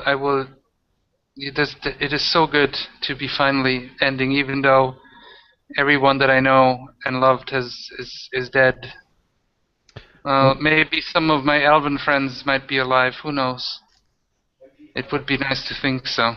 Very, very probably. Elves do live for a very long time, and while there is life, there is hope, as my aunt used to say incessantly. But for now, we must get out of this place. So, everyone, and I gesture to my companions, maybe we can leave this place, grab the key. I think there's one more room to sort out, and then hopefully we can get out of this literal madhouse. And Aaron will say, "Buck up, lass. Pull your weight. Come on, let's go." Okay. So I got a question for you guys. Do you want to make a break here and then leave the last room for the next time? Or what do you guys think? Are you still up for more? My Or kids are starting to wake up now, and I just Okay, took my good. youngest for some immunizations today, so I really need to make sure he's okay. then we will leave that. That's a good point to stop. We have made Okay. a lot of heads and tails with this. A lot of stuff has happened, and I hope you guys enjoyed the game. Oh yeah.